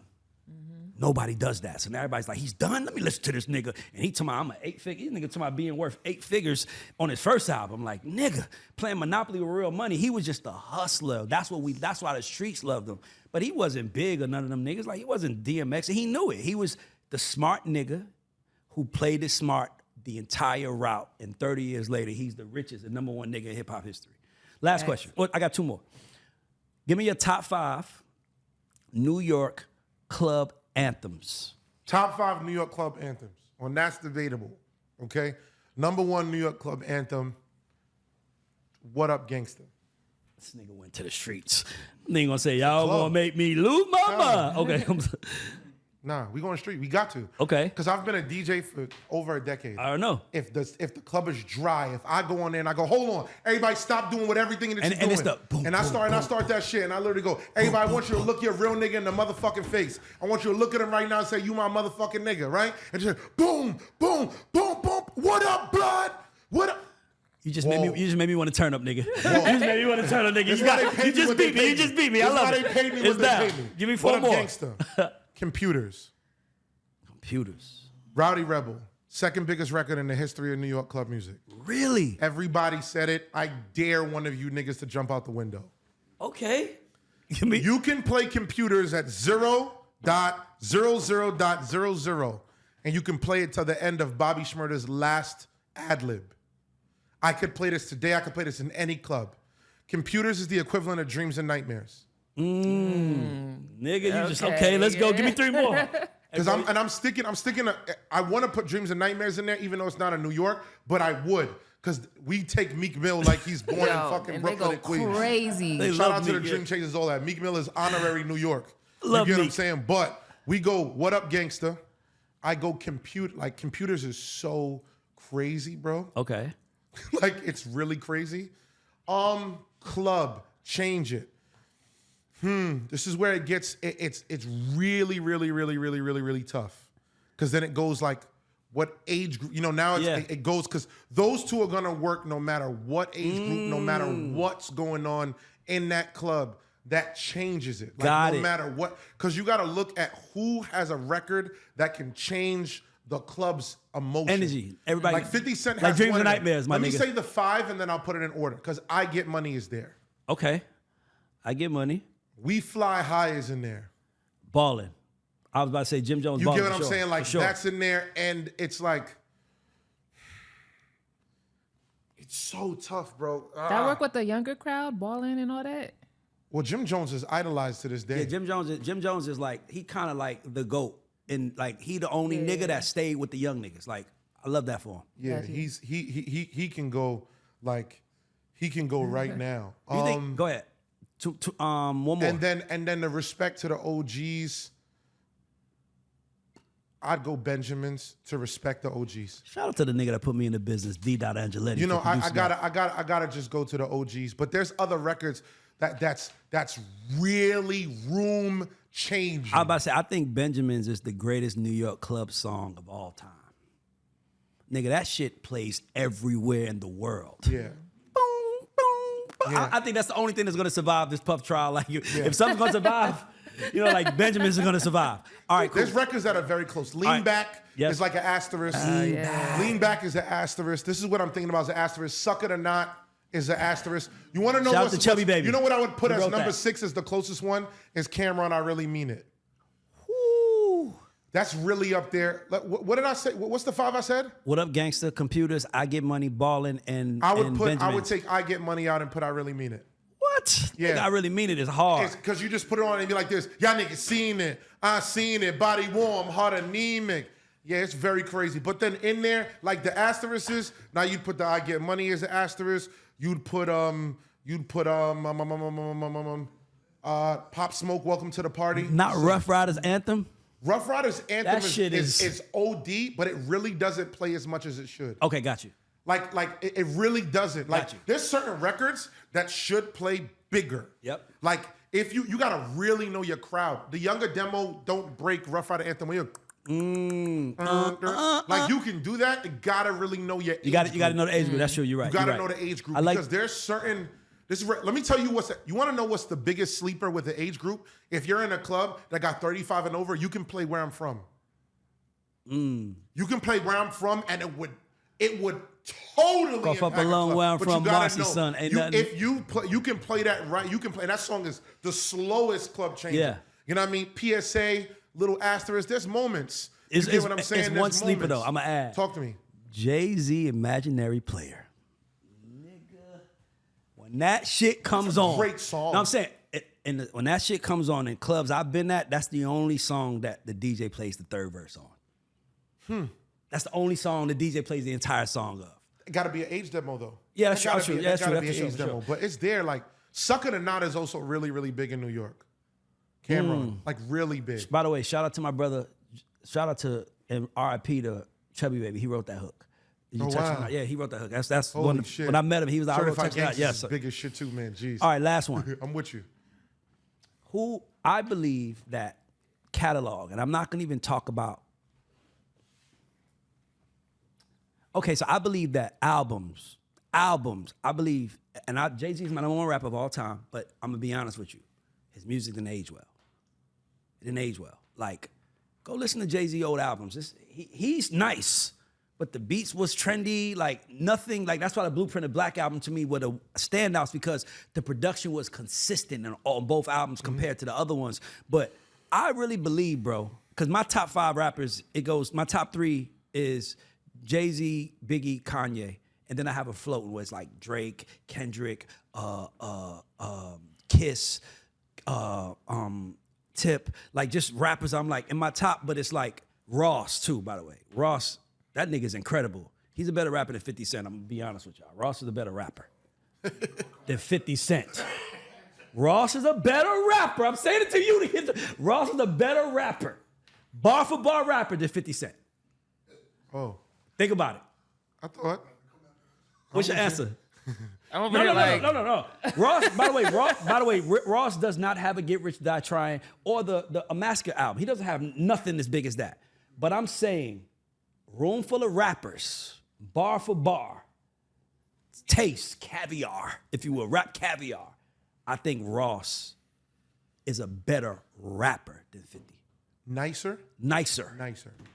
What would you say? Better rapper is hard. Okay, let's take because 50 brings 50 energy. is Yeah, versatile as he's hell. that's another thing. He's more versatile. But I'm saying nicer. Like Ross. better, yeah, nicer. 50 is a better rapper. Ross is nicer. Okay, that's all I'm saying. Like, okay. So the last thing I'm saying, Ross is nicer. I believe It's More real hard for you to descriptive. say. He can put you into a descriptive state. Faster exactly. than- Yes, nigga. than Fuck if- me, I got it. I just landed in Europe, nigga. Shopping bags. Like, nigga. That nigga Ross is ill. Last thing I'm gonna ask you. Yeah. Who has a better catalog to you? Album for album catalog. Jay-Z or Kanye? I'll let you go first. Listen, your home court. I think Kanye catalog. I think Kanye West is the only rapper who catalog is more supreme than Hov's. Rapper.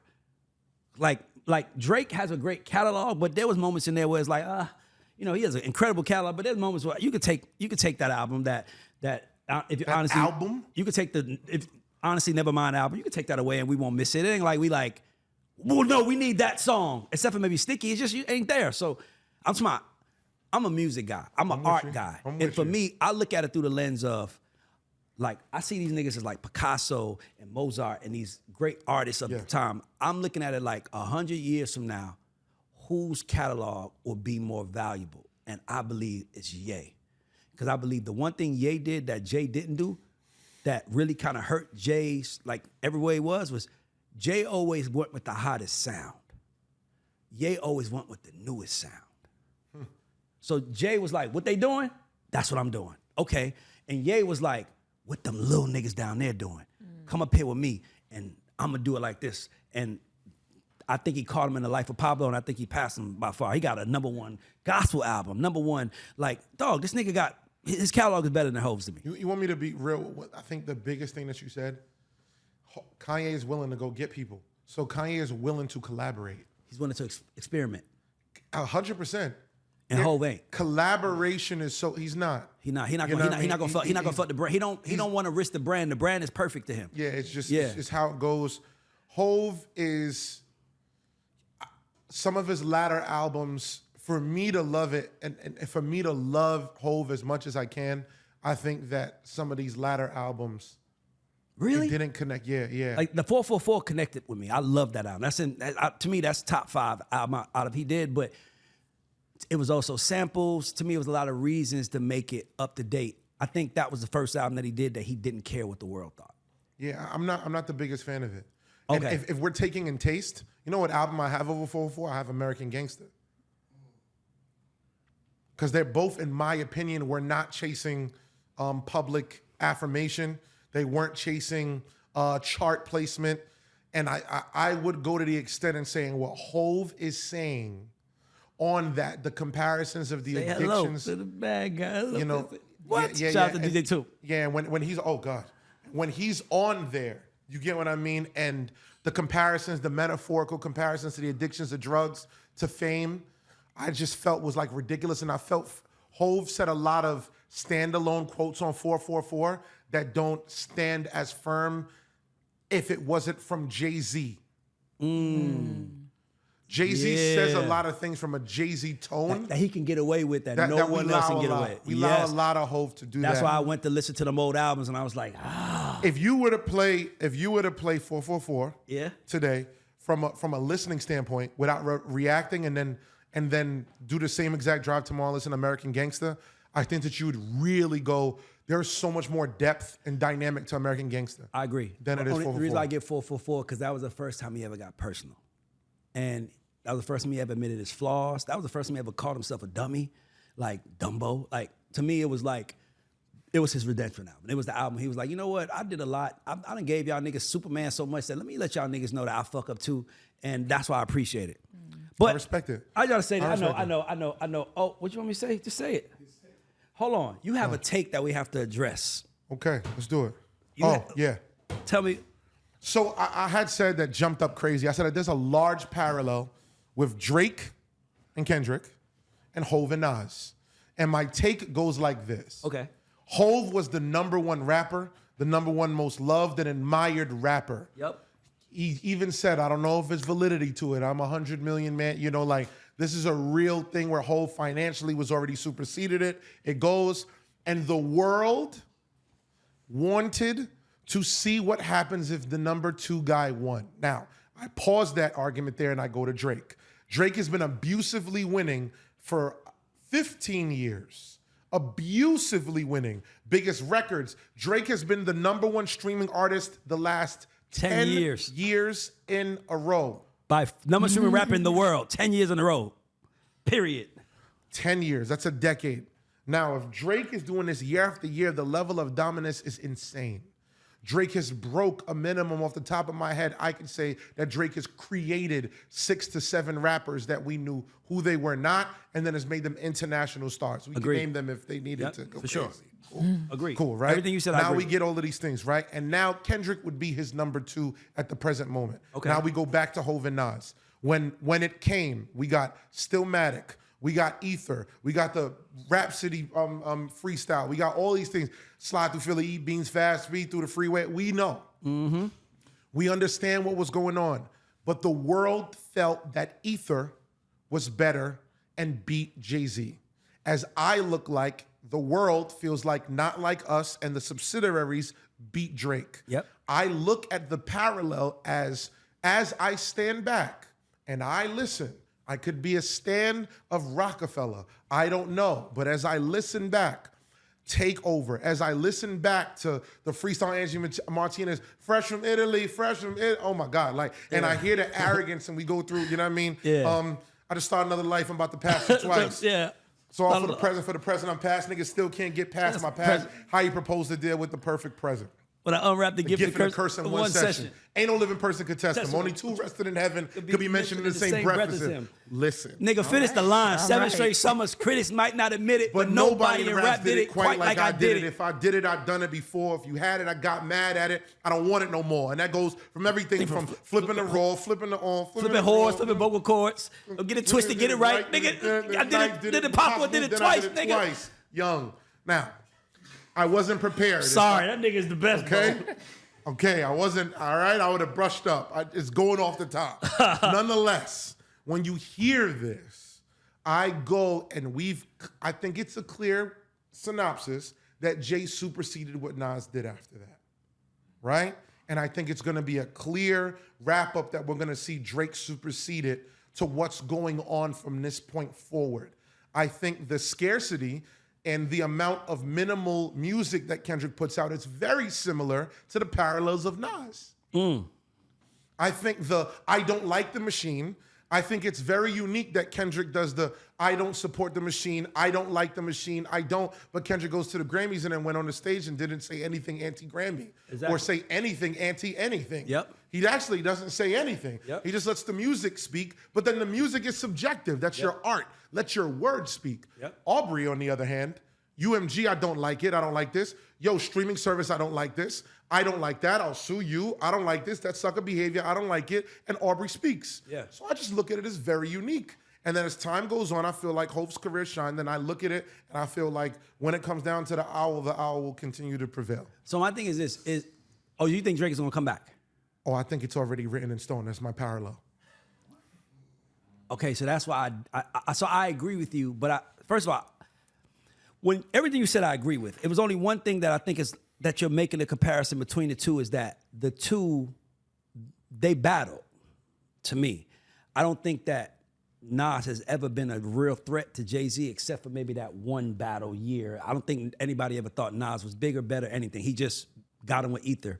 So I think it's hard to compare the two, but I think the problem was that, so if you know the history with Ether when Nas and Jay was beefing, at that time, Dame had a whole lot of power and Jay had a whole lot of power. You're laughing because you already know I'm going. Like they was fucking with him. Like, Hit 97, Hot 97, we ain't doing that. We ain't playing that. Like, Dame and them was really taunting Nas because he was the underdog.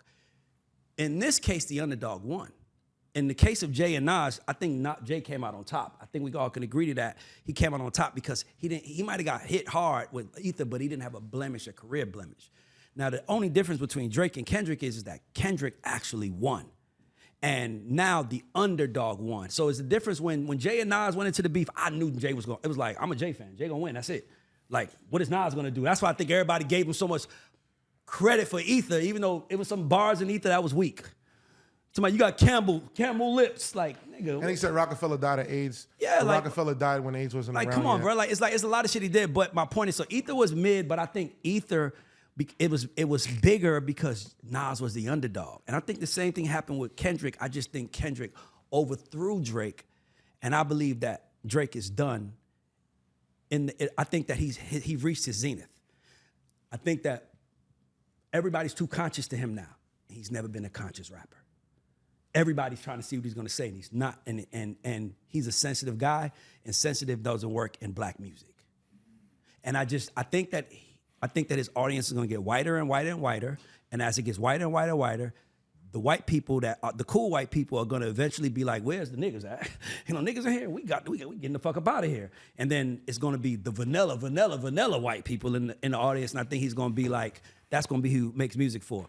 But he ain't got cool no more. And that's the difference. And I really believe that Kendrick looked at the Nas and Jay beef and be like, where did Nas go wrong? He gave Jay so much power. He gave Jay a chance to respond. Fuck that. I'm taking it. And I believe he took it from Drake. And I believe Drake is not going to get it back until he takes it back. This is hip hop.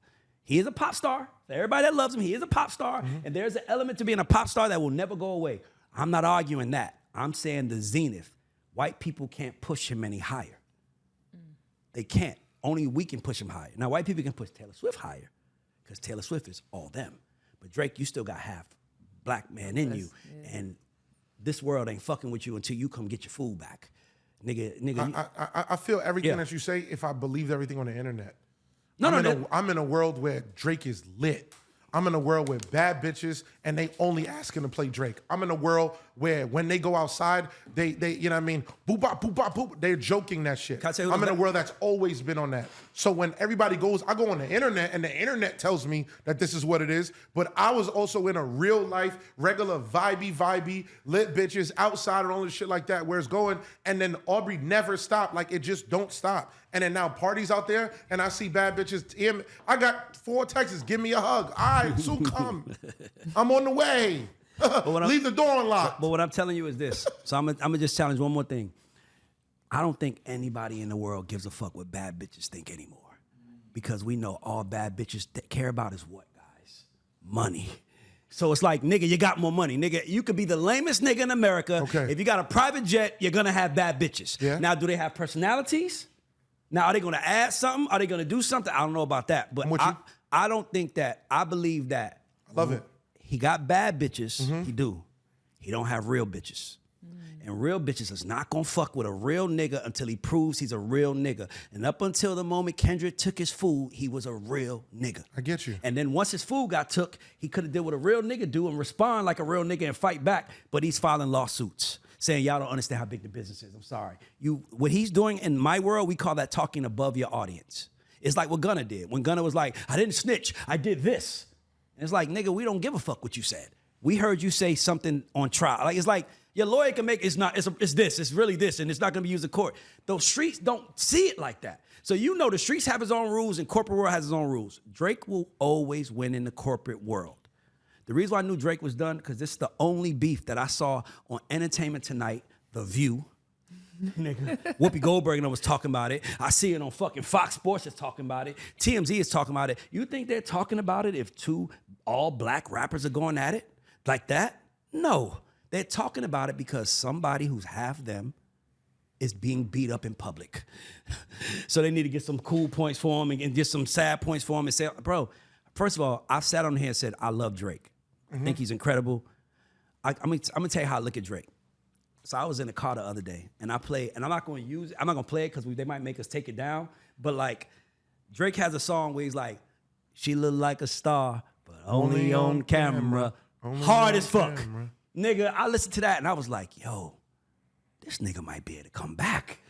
This is it. If he does this, he could come back. I hated your take on this. I hated your take on this. And then it goes to that fade out beat, and then he goes, oh yeah, oh yeah. And at that moment I was like, that nigga done. Because he can't do that no more. You see what I'm trying to say? Like when you was accepted, you could do everything and we accept it. But the minute I'm talking about like first of all, I'm high as fuck, I'm in the car, and I'm feeling like I'm the nigga. Getting driven home, backseat love. See, I'm like, this shit hard, this nigga can come back. And then I was like, the shit fades away. Oh yeah, oh yeah. Oh yeah, he can't do that no more. That's done. Oh, this nigga can't. If he has to come back, I said this on record. Drake has one way he can come back. He got to come back like Thanos. He got to come back like 50. He got to be the bad guy. And I don't know if he has that in him. To like when he did the Khaled, must be Drake Bell. Shit. Okay, everybody's like, okay, Drake, we finally not being nice. Because you know, everybody in America is tired of the nice culture. He's my friend, he's great. It's like, what happened to nigga said, I want to beat, nigga, Prince and Michael Jackson didn't like each other. It wasn't no secret. Mariah and Whitney didn't like each other. It was no secret. It was always competition. Now it's like, that's my brother. That's my friend. LeBron did that, but it was a whole nother story. But the point is that I want the nigga to win, bro. Drake's gonna win. I'm a fan of him. I think his wins will look different. I think because his wins look different, it kills his spirit. I think that we're forgetting that he is a product, but he's also a human. And we've seen how he reacts to being let down. How? Nigga, he sued iHeart. He sued Universal. He's suing anybody for shit that he won doing. So it's like, I get it. I'm on your side. Because people think I don't fuck with Drake. I fuck with him. Nigga, call Cardinal Official right now. Ask Cardinal. Matter of fact, I'm gonna see if the nigga answer my call. I'm gonna ask this nigga. Ask that nigga, like, yo, since you've known me, I've always been. Cardinal will tell you, I was the first nigga to ever say, Drake, I don't know if he's gonna answer, but I'm gonna FaceTime. I'm the first nigga to ever say, Drake gonna be the biggest artist in the world. You should have said it to me. I'd have co-signed it that day. We was all in the studio. I was saying it then. Hold on. See if I can call this nigga. He might not answer. He might, if he does. Drake, until that answers, Drake is gonna, this is not even a question. Drake's winning. He's gonna win this. I just don't know. It's gonna go. The music still connects. Nokia is one of the biggest records outside. Connects with who? And Give Me a Club. Just with the masses. The masses will sway. They will market it to it, bro. Yeah, you want to know what Drake's mistake was? I'll tell you what Drake's mistake was. What? He just didn't pick a record and brown bag it back to the top, knowing that he could have. He could not believe what Drake you think he could have? 100%. A pop record or urban record? Drake could have funded both of them. He just didn't want to. That's what I feel like, and I feel like he didn't want to because of an arrogant. I feel like that's his only. I feel like this is his only flaw. Yo, bro, you could. You're my rich friend. Yeah. You had a lie detector test machine in here. Yeah. Drake did not lose. I swear to God, plug me to the fucking machine. He didn't lose to you. Drake did not lose. Put me on the fucking lie detector machine. But it's all subjective. I know, but I just need people to know. Tell me why he didn't lose. I cannot because the song that everybody loves is a successful song. And you know, as I know, that radio can be manipulated. And that charts and success. Let me tell you, if you want to pop up on the blogs, the internet can be manipulated. Y'all want to see everybody go across any blog? Just give me $30,000. I'd post. If I had, yo, bro, I wish I was really rich because I'd be like, oh, you want to see behind the curtains? And I would just literally destroy the world because I would show y'all that what y'all think is real is bullshit. Every single one. Yo, bro, I got political connects. I gotta be nice. But listen, okay, watch this. I'm gonna start dancing. This is the only time I'm gonna dance today, but I'm gonna dance. We're gonna be nice. Blogs say DM for business. Yep. Right?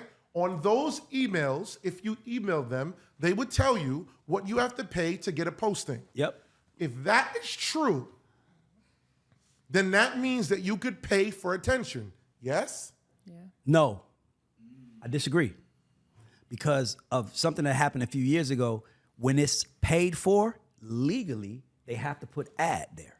Oh, no, they have to put ad if they're selling a product. Yeah, but if it's paid though, they still have to put you can tell if it's paid is what I'm saying. I've been on the shade room about 6 times. I ain't never paid. You see what I'm trying to say? Like, but I do know that if I wanted to be on there, it would cost a whole lot of money. So I'm just like, correct, but okay. It would not say ad unless you're selling a product. Okay. It says ad if you have to endorse a product. Okay. Like you could run YouTube ads. Well, you know that you could run YouTube ads and it'll literally play your thing as if you clicked on it. No. I know that, but what I'm saying is that what I was just speaking about from him with Drake was that I just think we're not factoring in how black people are feeling today, how they're talking today. Let me tell you what I think he went wrong. He went wrong with one line when he said to Kendrick, "You're trying to free the slaves." I don't even think that the culture is that, I don't even think the culture is that unified to even co-sign. No, brother. I don't think they're that unified, but let me tell you what happened when he did that. He drew a line. He drew a line and said, "I'm over here on the white side." Nah. Yes, he did. He just didn't reply. He said, "You trying to free the slaves?" Yes. He made it like you a joke, nigga. Like a joke, nigga. Like you, guy. yeah, exactly. He's saying, "Yes, it's." By the way, in 2025, it's time to be black as you ever been. Am I right or wrong? Yeah. In 2025, it's time to be as black as you ever been. And he talking about you freed the slaves. Nah. And by the way, I think that he was a part of driving it to where it is now, where it was like, yo, bro, you shouldn't have said that. You grew up in a Jewish household. That's not going to be taken like that. The same one when he said, "I don't think you should say nigga." Then he's like, "Nigga, I said it." He's like, "Oh, you're not taking this serious. Oh, you know what's happened? You know what happened? One nigga was in the ring slap boxing, and one nigga was in the ring fighting with gloves on. Like one nigga was like, "Slap your ass." Like, "Oh, okay, bitch." And he just punched him. I swear, let me tell you something. It's all about Yo, bro, if we go on the internet, we could see it. We could go on the internet and see the same headline across blog. Those are paid posting. It controls the narrative. So you think out of Not Like Us success, I just want to make sure I understand. I'm gonna ask you a really precise question. Yeah. Out of Not Like Us success, yeah. Percentage. Yeah. What percentage of not Like Us success do you think was paid for? If you had to guess. The entire start of it.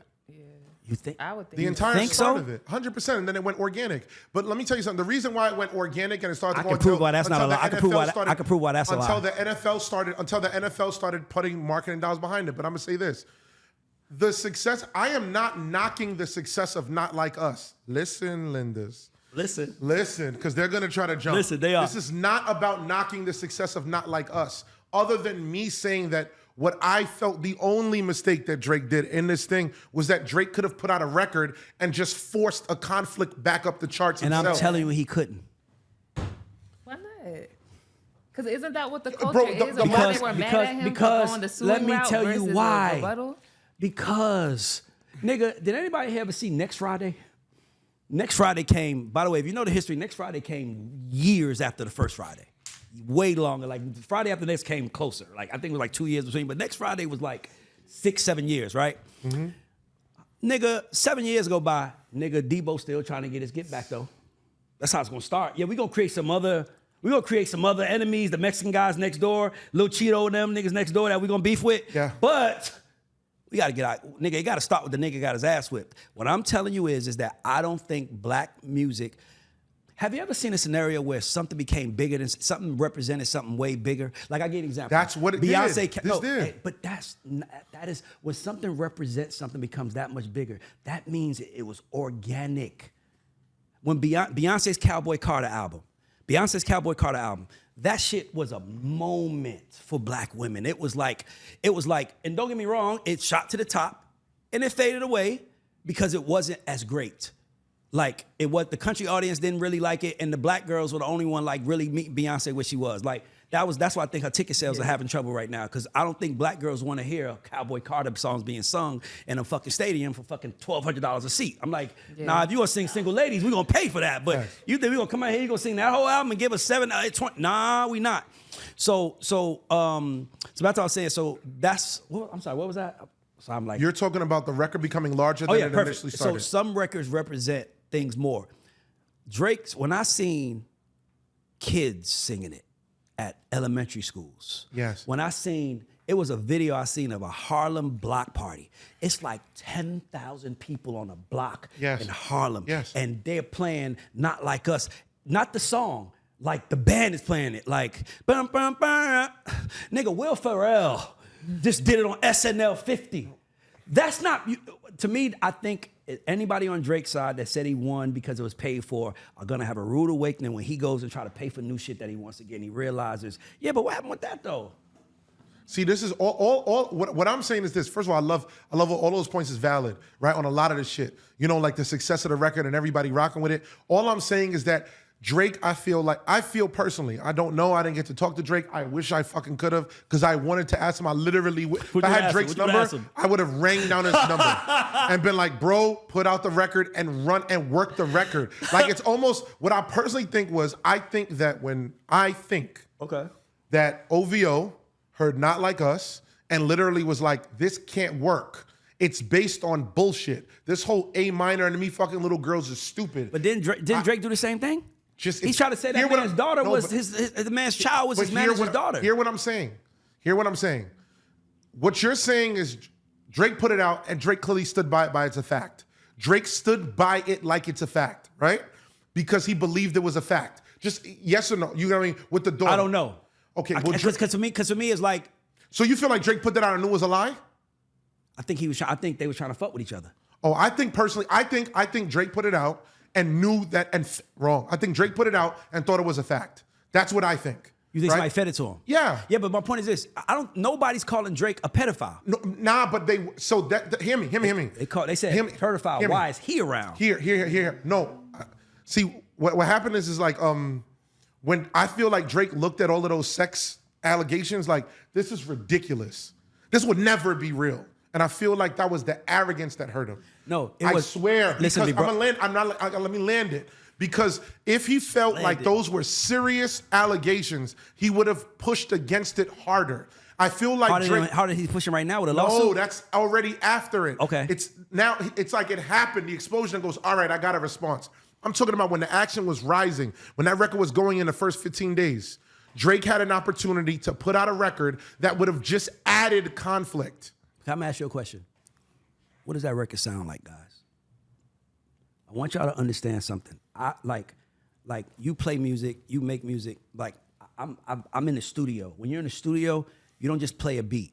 You talk. You figure out, especially at that master level, right? Of where they are. I believe that the problem with Drake was very simple. He didn't grow up when all his peers had to. Like, I mean, as much as Rick Ross is still acting like a kid and 50 Cent acting like a kid, them niggas have moved on and went to do different, bigger grown man things, try to have public. This nigga has never claimed a woman publicly. Think about that. 20 years of stabbing and you ain't had one motherfucker catch you? One motherfucker that you felt like I should be with? So what I think happened is that he came into the world and they loved him and he didn't have to grow up, and then everybody around him realized that they have to grow up. I believe that he's 38. Nigga, he's 2 years from 40. Like, my nigga, it's okay that it's over. But you've misplayed it. You said free the slaves. You talk shit about the man family. And I think that what happened was Kendrick said, I'm not going to wait for him to respond. Because remember, the Euphoria, the Meet the Grams and Not Like Us dropped in like a 3-day period or some shit like that. It was like back to back to back to back. And it was like, he didn't have, like, Drake dropped the record. We listened to it. I was in Vegas. I'm in Vegas. We had dinner. We listened to Drake record like, okay. And then we get to dinner. We have Mastros. 15 minutes later, Kendrick released a record. It's on Twitter. Kendrick got a record out. Well, hold on, what? That's what she's talking about his dad. Talking about his dad. Yeah, exactly. So for me, that was the Meet the Grams record because I went to the room and listened to it. And I remember the next morning I woke up And I was in the Uber going to the strip, and Not Like Us was playing. And I was like, this nigga is dead. Dog, let me tell you something. It's okay, by the way. Y'all don't understand the black culture and how hurt it is and how disappointed it is and how neglected we feel and all these things going on in the world. And here come this one dude who's like, I'm black and I'm proud. That nigga Kendrick is damn near like James Brown to niggas now. Like, it's like he's black and he's proud. And I don't know if the boy has enough culture in him or around him that can say, here's how we come back in the strategy. And also, as one more fact, no one stuck up for him. Yeah. Baby, Slim, nigga, Jay Prince, Lil J, like Nicki, Wayne, nobody stood up for him. It goes back to the girl from En Vogue. You don't get on the island by yourself by accident. If you was doing something, they figured it out, they all caught on, and now you're playing the victim, and instead of you coming back like Thanos, like, y'all fucked all y'all bitches and some of y'all wives, and I'll do it again, real shit, until you come out like that. Man, Drake can drop Hotline Bling right now, and we wouldn't give a fuck. Nigga, did he address Kendrick in there? He didn't? Oh, shit, tell us when he addressed Kendrick, we'll listen again then. Like, I care about that album with him and Party Next Door. That shit did... Party Next Door and Drake should have did 600,000 first week. They did 250. And they're slowly going, they slowly sticking up, so I'm not saying it like that, because the dude does make great music, and this is an album for ladies. But eventually, Punch, you gotta go back to the streets. And it's no more streets for him to go back to, except for Canada. It's no more streets. You can't, nigga, you can't come to Atlanta and steal our sound no more. Kendrick already called you a colonizer for doing that.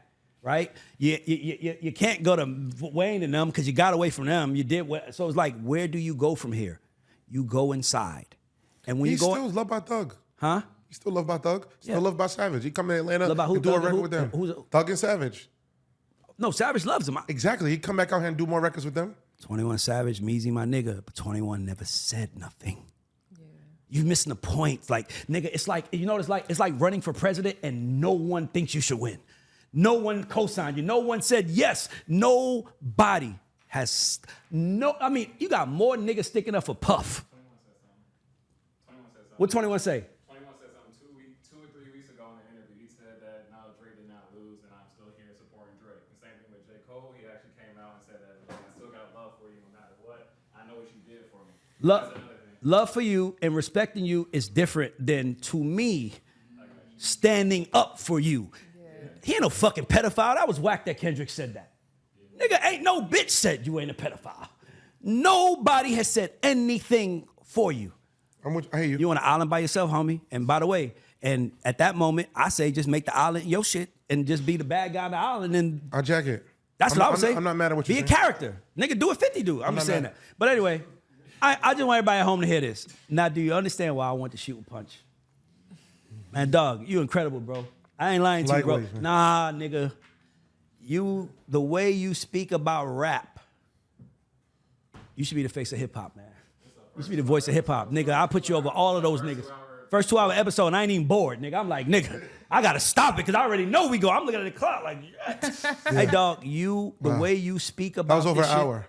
The way you speak about this shit is ill, and the culture needs your voice. Only thing I don't agree with is the Drake thing, but I understand. I'm with you. You can't be different. We can't be perfect. You can't be perfect. But I know you can't. But you fuck with the young people. I get that. But for me, everybody grows up, and I think his fan base grew up, and I think that he got a lot of young fans, but they don't have that connection. I'm with you. Like the girls who were in college when he came out, that are in their late 30s now or in their early 40s now, he lost them.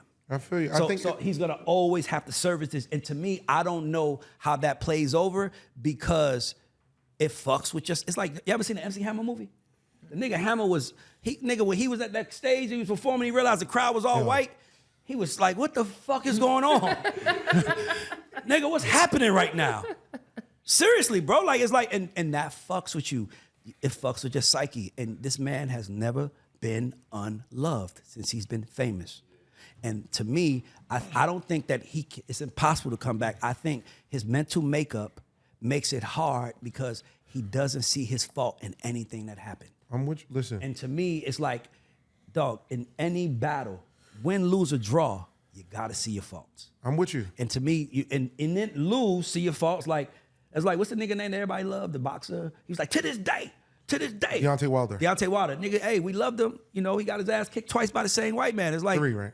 3, he got beat 3. Three, I thought it was, he lost 3 times. That's my point. You see how everybody looking at this. Oh, once you take a L, I don't see nobody playing that to this day shit no more on the internet. That shit was everybody today. Once you take a L publicly, anybody that supports you publicly is walking with that L with them. And I don't know if say people, it though. Huh? So we gonna still say it though. Listen, I love it. I gotta shout out the whole, God's team, everybody in here. I love it.